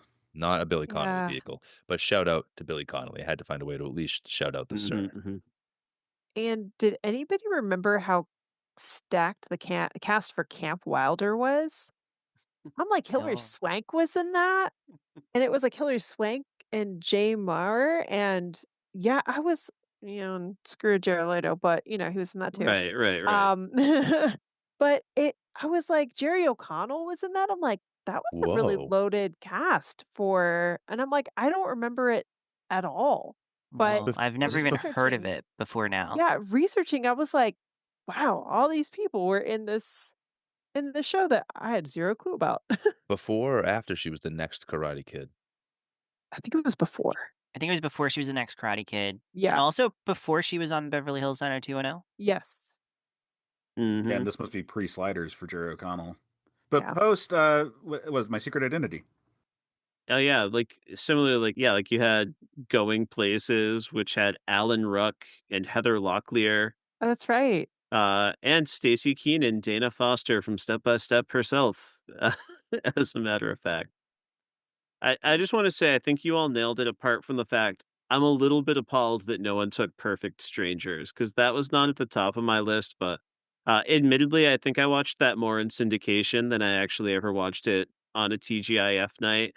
But my memories of the show are fond. I'm sure it's full of humor and jokes that I would maybe not appreciate in the present. But the overall odd couple-y vibe always works for me. I believe I drafted the odd couple in our Nick at Night draft last year, so there you have it. It's just a total blind spot for me. I've literally never seen it. All I know about Perfect Strangers I learned from The Leftovers, if you believe it.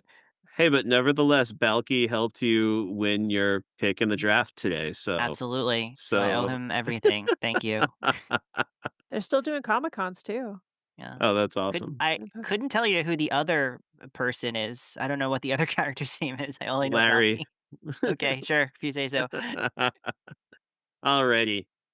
We are going to wrap things up here by just having everyone, this doesn't have to be deeply elaborate, but just paint me a little bit of a picture of what order these shows are going to air in and what the method is to your madness.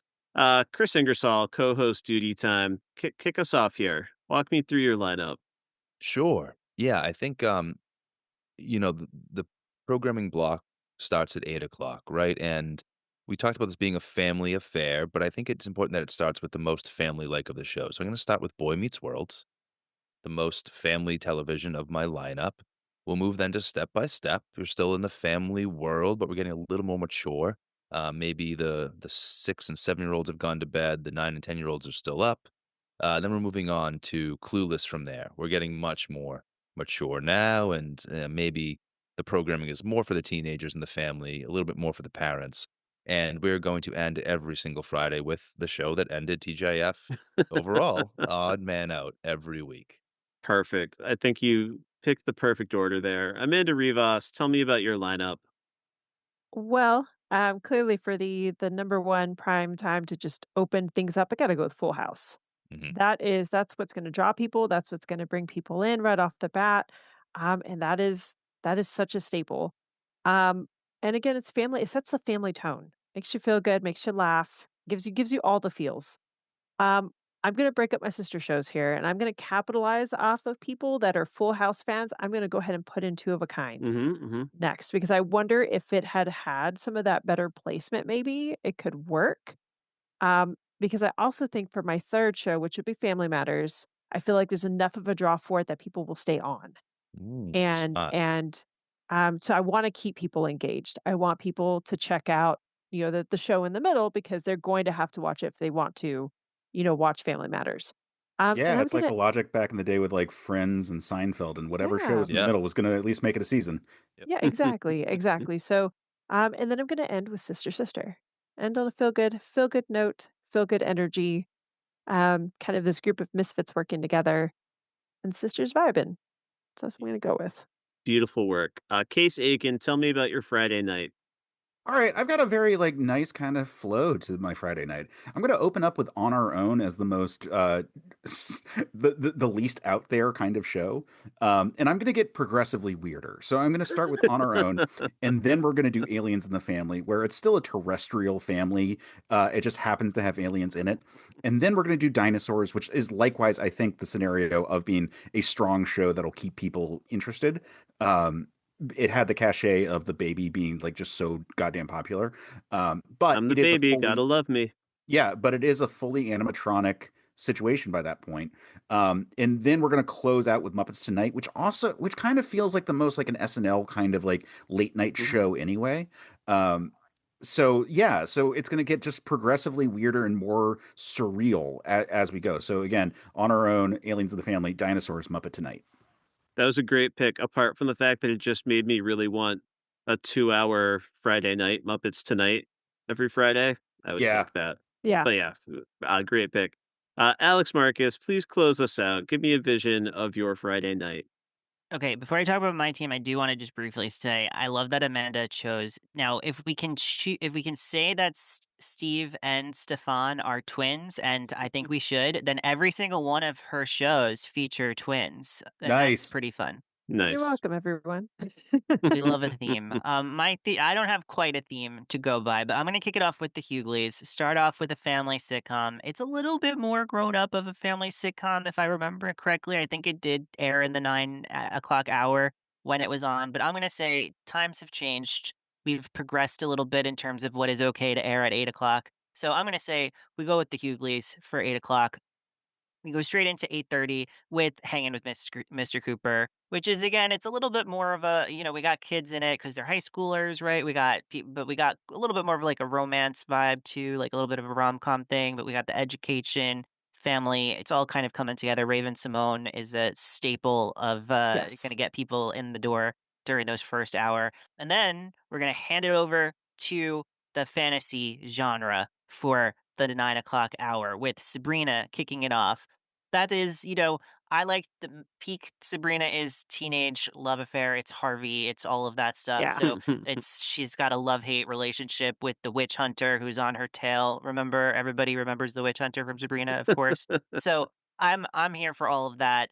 I want to see her lead off the hour, and then of course we end on the show that everyone is going to stay up to watch, and that is Teen Angel.